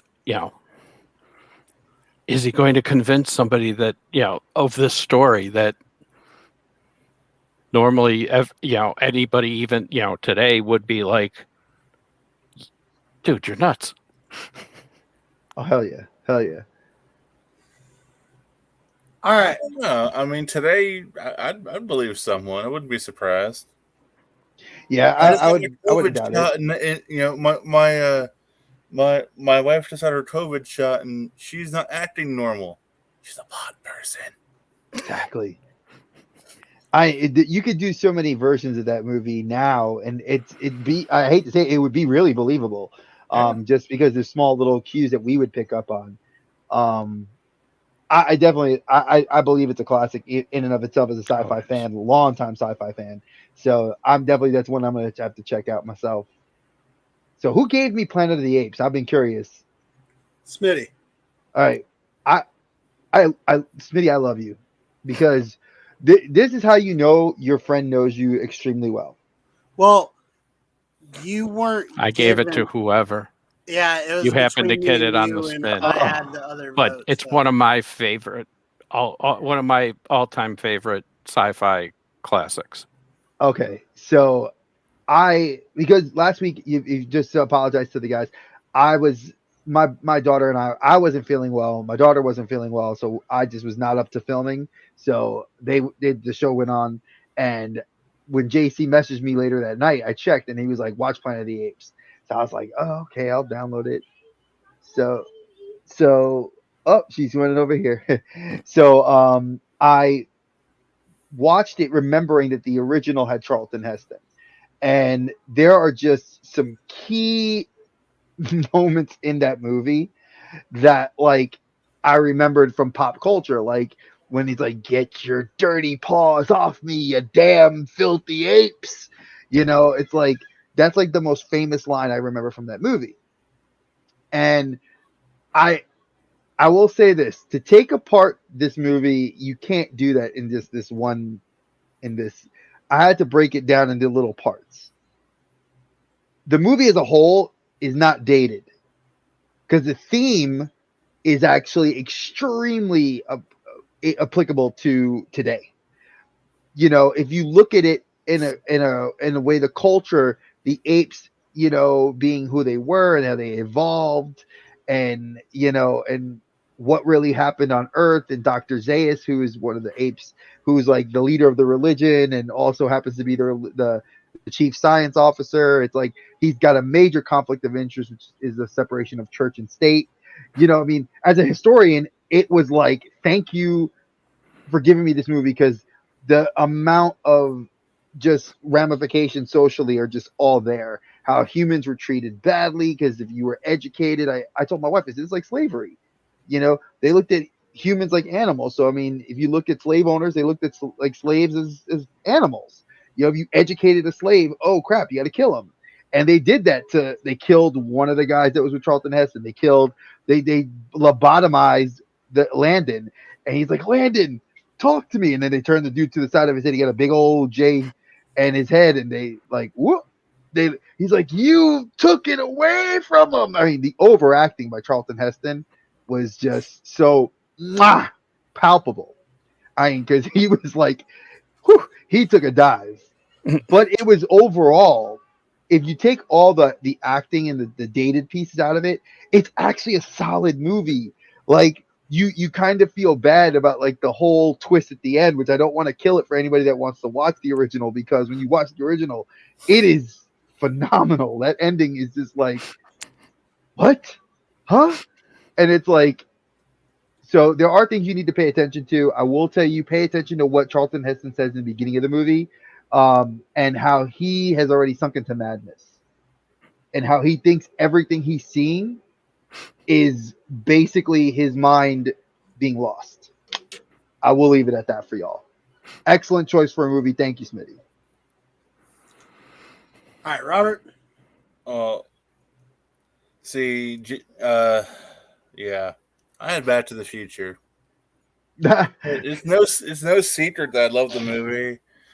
I mean, what's not to love about it? I mean, quite honestly, it's it's one of the ones that is labeled the perfect film, and I think it's true. You look at it.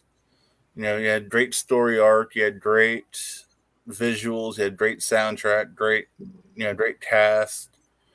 The costume design set. I can't find a fault with it. The only thing I can really say is I wish they had, taught Simpson and Crispin Glover to stay on for the other two movies. So I think it would have been a little better to have him and not someone wearing his face, like Buffalo Bob on a Tuesday night. Buffalo Bill. Buffalo Bill. Well, no. Buffalo Bob was in Joe Dirt. Same difference. Oh yeah. Yeah. But With the lotion I in the mean, basket. again, I mean, we know the movie. We know why it's great. It's the friendship between Doc and Marty, and just it's kind of fun. As a kid, you watch it through one set of eyes. like it's cool. I want to have a time machine to go back in time, but like when I'll be 40. It'd be kind of cool to go back in time and like chill with my parents as a teen, like see how they really were.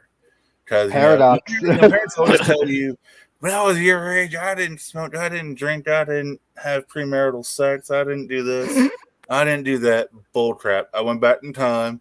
I was Calvin Klein. You tried to bang me, Mom. I wanted to raise my allowance. Okay. You say that, and I instantly have it. Just I was. Have you seen the original, The Time Machine? No. I wish this would be really cool for you. All right. I wish you would watch that. Okay. Because of the whole time machine aspect between Back to the Future, because that's another one of these classic sci-fis that I grew up on. And I don't know whether it's because, WGN did a ton of old classic sci-fi stuff every year. Yeah. But I'll definitely look into that. That one I would love to have you watch just to see your comparison between of two different time machine stories. Yeah. Flesh-eating Morlocks. Flesh-eating Morlocks. All right. I got one of probably the best sci-fi movie of all time. Alien. Great minds think alike, baby. Thank you. I knew it. Aliens is one of my favorites since I was a little kid. And it all could have been avoided if they had just listened to Ripley in the beginning. When she tried to quarantine him, she was like, look, keep his ass out there until he's quarantined, and then he can come in. Yeah, but Wayland Wanti, man. You can stay out there. But think of the allegory, man. Think of the comparison to modern day America. When you look at a company like Wayland Wanti, when they were like, "Oh, what are we gonna do? Bioengineer these things because we can control them." Right. That's like, hold on, no joke. That's like the coronavirus. Okay, if people would actually quarantined when they were supposed to quarantine, then we wouldn't have this shit. Well, I couldn't quarantine because y'all whiny bastards need your friggin' mail, so I have to go into work so my guys can fix the trucks to haul the mail so you can get your fucking pops. Well, you need gas, so I have to work too, so. Yes, I do need gas, so I can so your pops and comic can be shipped. Okay. I worked from home so that you guys could redo your whole home office. Dre's just teaching kids. That's all that matters. Oh no, I wasn't. No, during the pandemic, I sat at home teaching kids, and then not teaching kids, and then guess what? If anybody in my group, my work ever saw this, they would probably laugh. Sometimes I'd play Animal Crossing. So, like I said, I got Alien. I love Alien, the Xenomorph before it was the Xenomorph. No, that's what they. Yeah, we didn't know what they were called. They were called yet. Xenomorphs. Yeah, we didn't know that until. That wasn't until what was it? Aliens. Prometheus. And Prometheus. They said it once in Aliens. Because I remember Prometheus gave him a name. Yeah, we didn't know it was a Xenomorph yet. Then you had so whenever I see this scene in Aliens, I always think of, I want to say it's Spaceballs, where the alien pops out of the stomach. Yep. Hello, baby. So I see that every time I see him going, and it pops out. I'm like, start singing like Mr. J. Frog. So no, I think the best one was Aliens. I really do. It was really cool to watch it again. It's been a while since I've watched it. I'm gonna have to get back into some of my horror movies. So that being said, what's the genre? Yeah, what movie are we thinking? Movie trivia. hold on. So it is the first show of the month.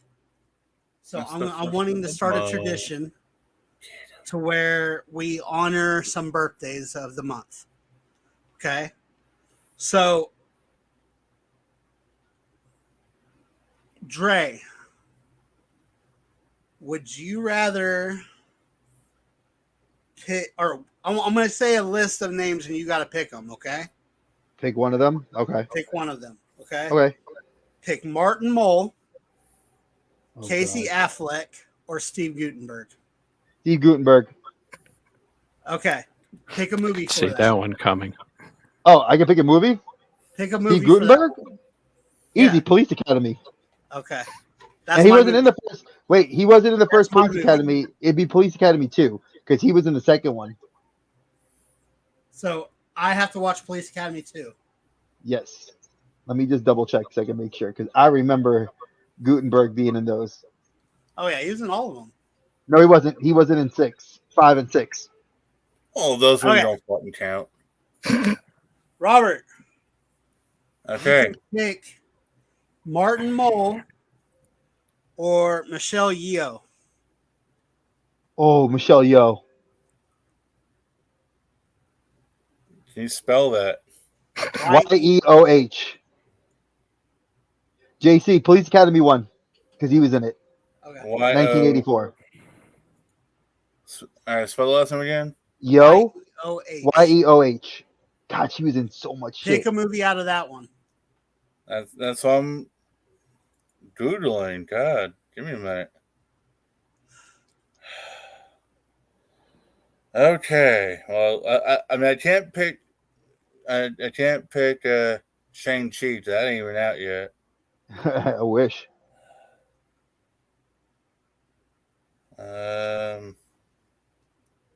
I'm gonna give you, because out of these, there's only the one that I've actually really seen. Crouching Tiger. Guardians of the Galaxy 2. Huh. So Dre, Now- you have Guardians of the Galaxy 2. Okay. I mean, I wouldn't have gone. So Michelle Yeoh's birthday is August 6th. Steve Guttenberg's birthday is August 24th, which is the 24th was the number I picked. Wait, we're not gonna go for James Bond? Ooh. I haven't seen James Bond. Tomorrow Never Dies. Yeah, no, Michelle Yeoh. I can tell you. I mean, I don't mind seeing Guardians, but it's like I've seen it already. I wouldn't mind seeing something I haven't seen. I'm gonna let you pick Roberts, which is Casey Affleck. Dear fucking God. Okay, I've really seen everything she's been in. And I get to pick yours. Yeah, okay. I've seen everything. So yeah, Guardians of the Galaxy. I've seen everything she's been in. Let's see. What did we give Robert? Wait, for who did you pick? I didn't hear. Casey Affleck. Oh, Casey Affleck's got some good stuff. He does have some good stuff. He does. The Oceans, because he was in Oceans 13, Oceans 11, and Oceans 12. He was in American Pie 2. Don't give him that. That's a throwaway. He was also in Chasing Amy. Yes, he was. Paranorman. Oh man, I would give him. Let me see, Casey Affleck, because I got some. See, but he's not the star in that one, so I shouldn't give him that one. But he was a star in the last one. He's a star in a lot of his. Yes, he is. Yes, he is. Oh God. Okay. Goodwill Hunting. He was in that. He's not the star. No, he's not. Ocean's 11. He was not the star, but if I'm not mistaken, Ocean's 13. He was the star because towards the end of that movie, he was one of the stars in Ocean's 11. Yeah, so I would say Ocean's 13 or Ocean's 12, or Ocean's 11. You can give him one of those. Paranorman,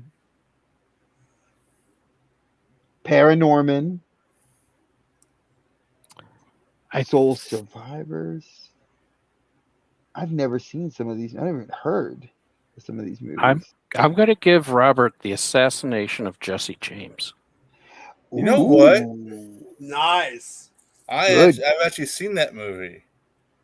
Oh, you want a different one then? No, I haven't seen that movie in a while. That's a good call. I'll watch that one again. Oh, Smitty, you're my boy. Just remember that. This is. I'm not. Yeah, I can see this coming.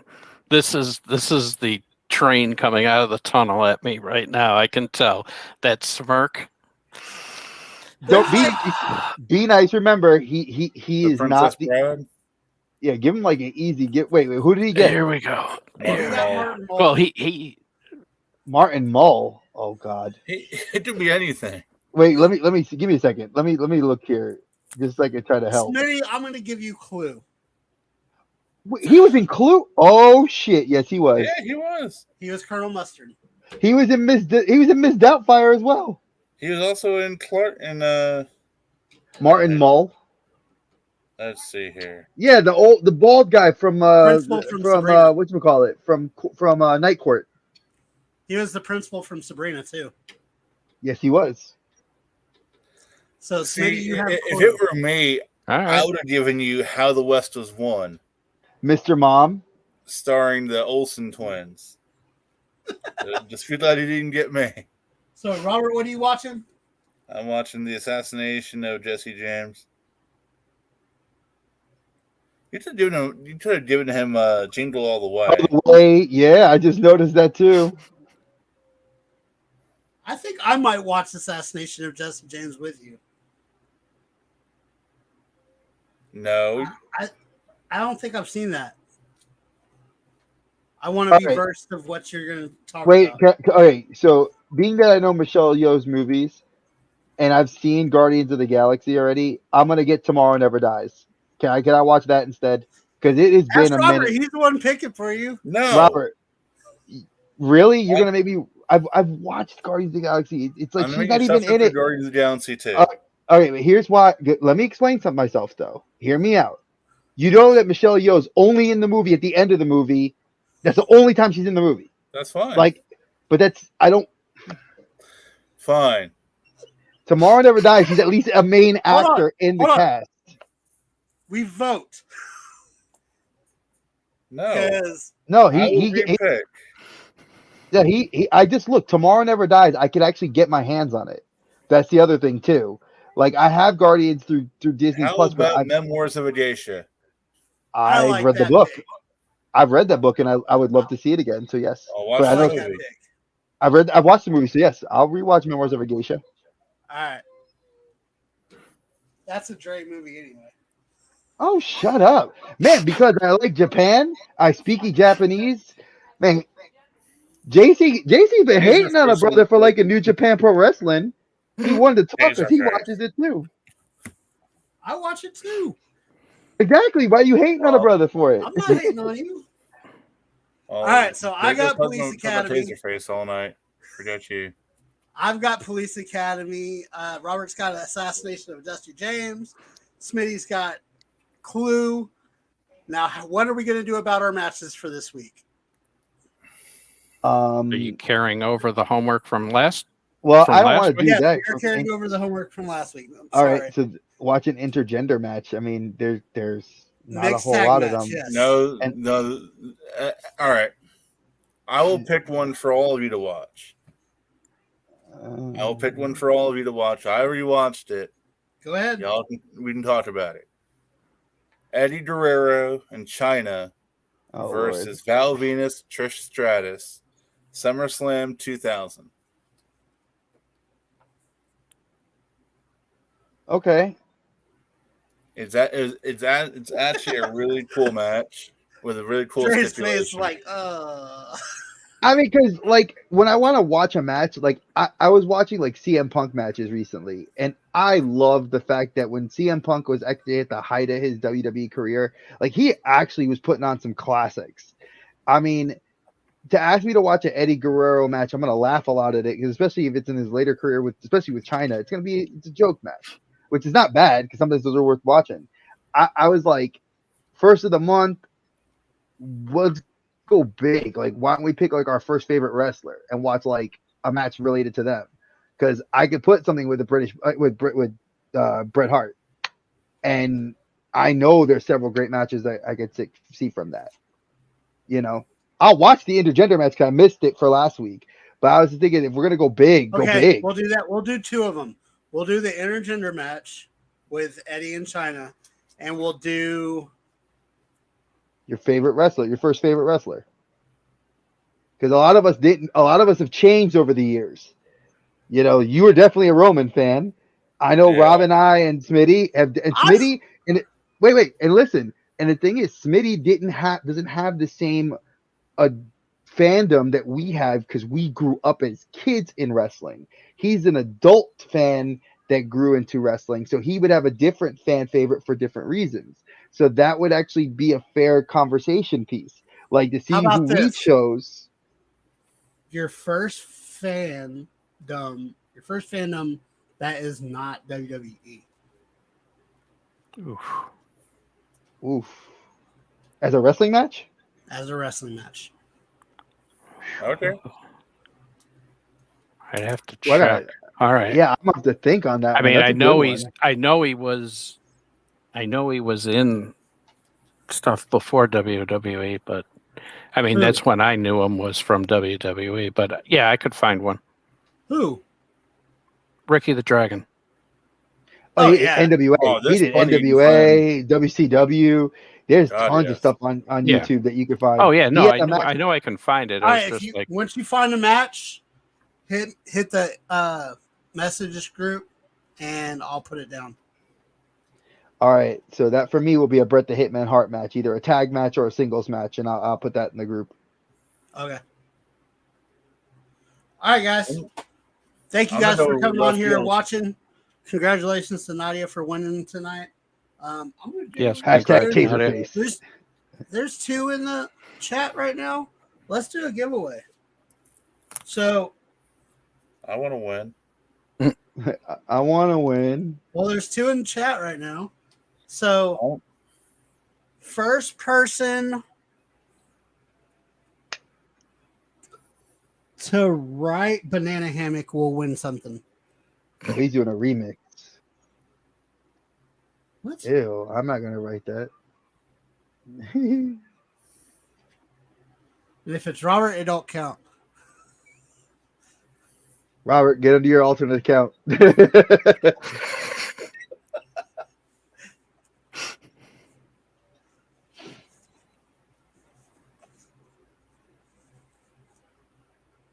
Who's he? Robert, are you the one of the 2 in the chat? What do you mean by that? Well, oh, wait, non-WWE. Ooh, that's going to be hard. What? I just realized for me, that would be hard. Because if I do Bret the Hitman, I don't have anything. Barbara Cyrus. I think I know that person. He seems like a nice guy. I say let him Robert, I'm sending you something anyway, so I'll send you something. All right. See, my wrestler is going to be the man, the myth, the legend, Kevin Sullivan. You're going back. You have so many great matches you can pull from his NWA. You're doing Ricky the Dragon Steamboat? Wait, you're doing Ricky the Dragon Steamboat? You're doing Kevin Sullivan? I'll go old school. I'll go for my first old school dude. I'll pick, you know what? Because I saw him in New Japan Pro Wrestling with his son Hikuleo. I'm going to go for Haku. Haku Namatata. Haku's got some great WCW stuff when he was part of the Faces of Fear. Ming? Yeah, it's Ming. That's what I'm saying. I got stuff. So I'll go for Ming, Haku. That's a lot easier for me to find stuff for him. Dre. Yo. If you liked Heston in Planet of the Apes, you would love Roman Reigns in Fast and the Furious 8. No, I was going to say you may want to check out Omega Man. I've seen the Omega Man, which is based off of the I am Legend. Yeah. I Am Legend. Yeah, I saw Omega Man and I watched it and I loved it. And then I saw I'm gonna say, Robert, please tell me you want to part with that because I would love to have that. Come on, dude. No chance. Dude. what was it? Oh, I knew the answer to that before you even finished that. Come on, bro. Oh, a Black Panther, man. I'm a Black Panther fan. Look at this. Right here. Wakanda forever. Right okay. I knew that answer way before you even finished that. My family's Nigerian. That's as close to Wakanda as I'm gonna get. Come on, man. my cousin's Apollo Crews, and he's a Nigerian prince. I think. Apollo Crews. Yeah. Exactly. We don't know. He's from Atlanta. I do know that much. But come on, man. You're sticking around, Quick Draw.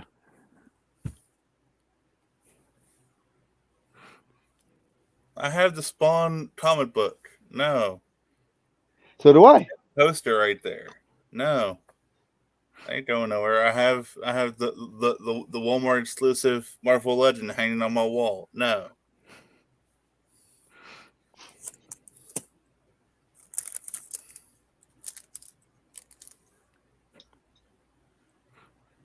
Bart.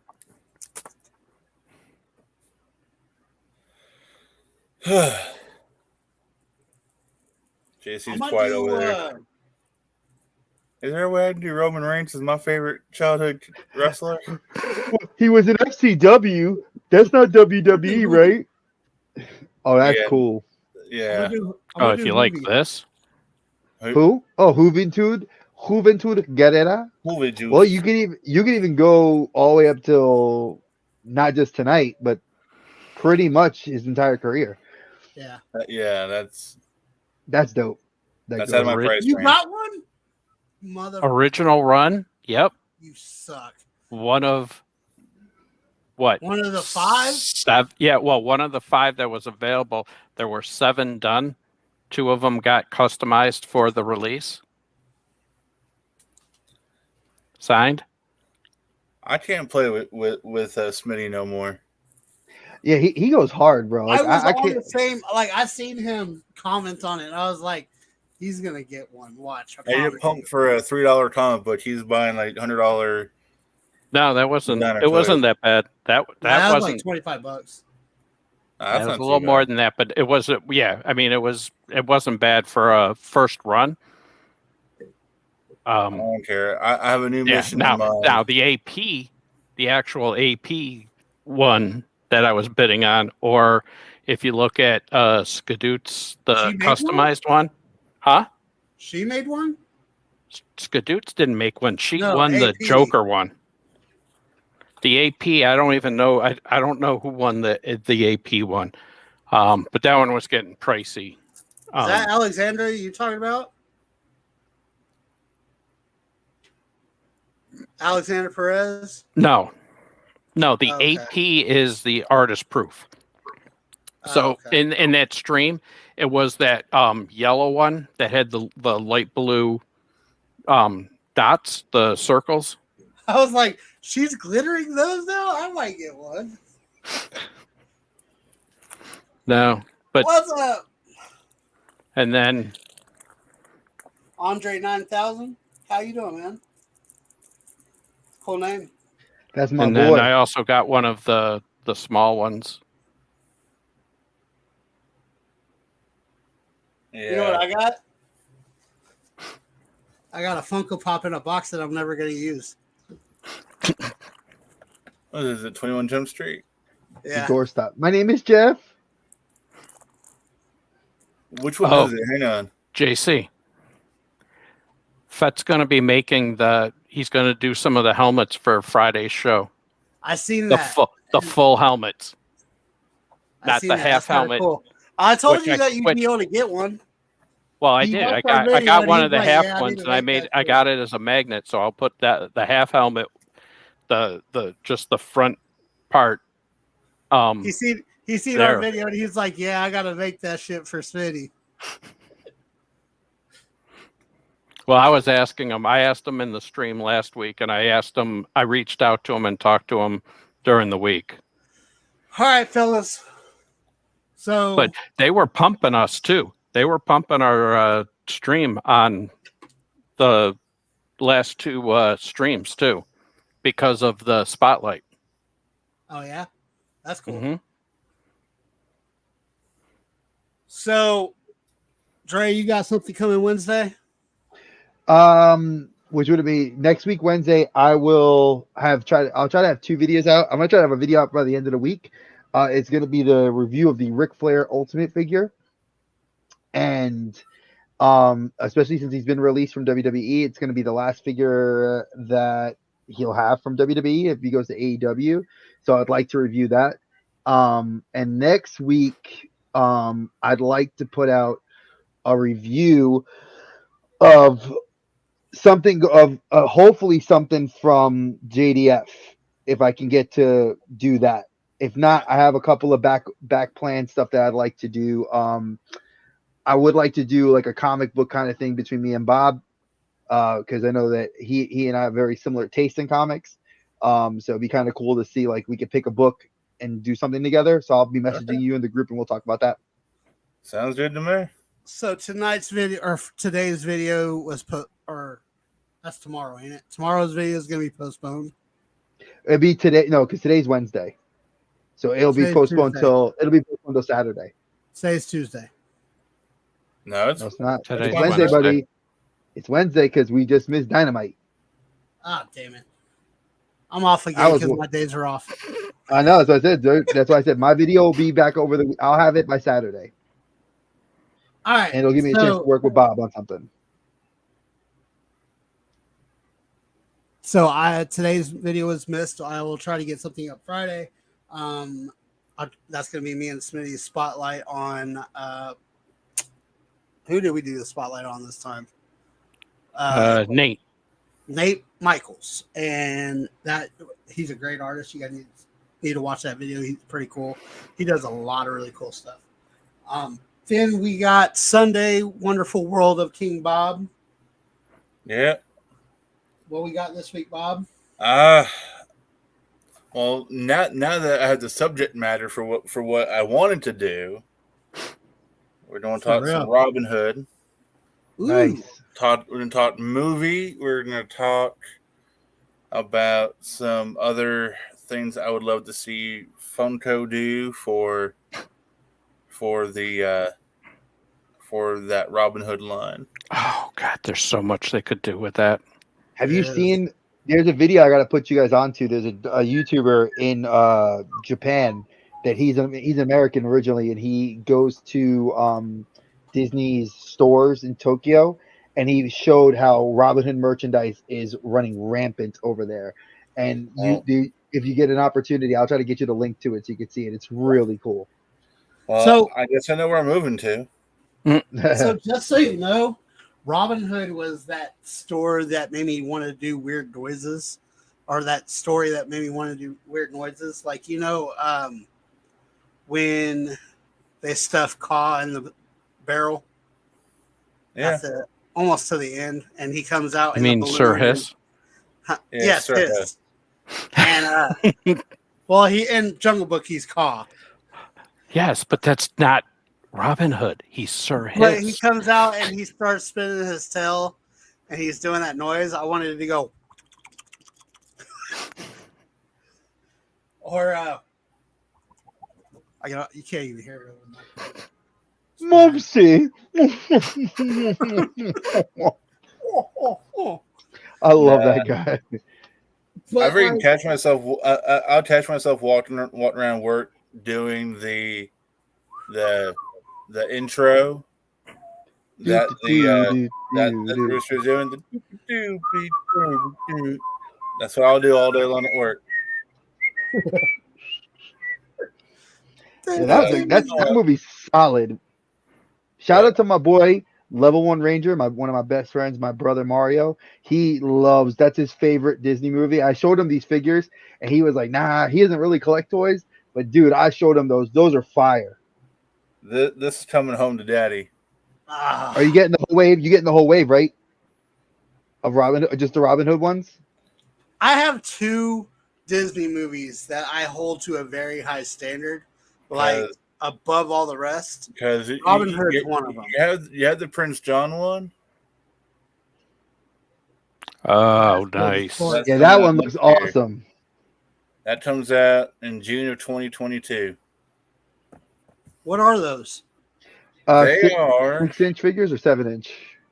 I think they're 7. They're Super 7, right? Yeah, It's Super 7. From who? Super 7. Super That's the 7. company. Okay. Super 7 is the company. I'm gonna have to look into those. They do like the reaction figures and stuff like that, the little small ones. They also did the wrestling figures for New Japan Pro Wrestling. So they did Matt Cardona. For me, Robin Hood, it's like Robin Hood, Peter Pan, and then the rest of Disney. See, I guess I don't even know. If I hold them in high regard, it'd be Aladdin and the Little Mermaid. Those are like 2 of my absolute favorites of all time. It's me, Robin Hood and Snow White are 1, 2 for me. Dude, come on. I come from a land in a faraway place where the caravan if it wasn't for Snow White, none of that shit would have happened. Dude, those dwarves were... If it wasn't for Peter Pan, we wouldn't all want to play with toys. I still play with toys. What are you talking about? Exactly. You're a grown child, just like Peter Pan. Toy Story would have been the movie that made it for me. Because Toy Story, I like, hello. Where those? Hello. This is the thing about this is where the whole little age gap starts showing up.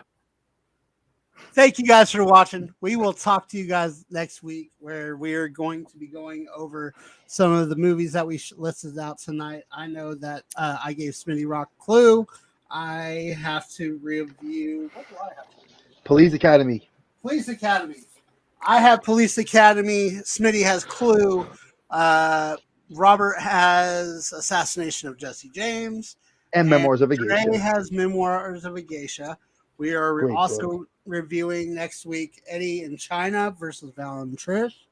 And we're going to be talking about some of our favorite firsts that were outside the WWE, such as Ricky the Dragon Steamboat, Kevin Sullivan. I've said Juventud Guerrera, and I got Ming. I got Ming. Ming. Also known as Haku. Yeah. Or Haku, yeah.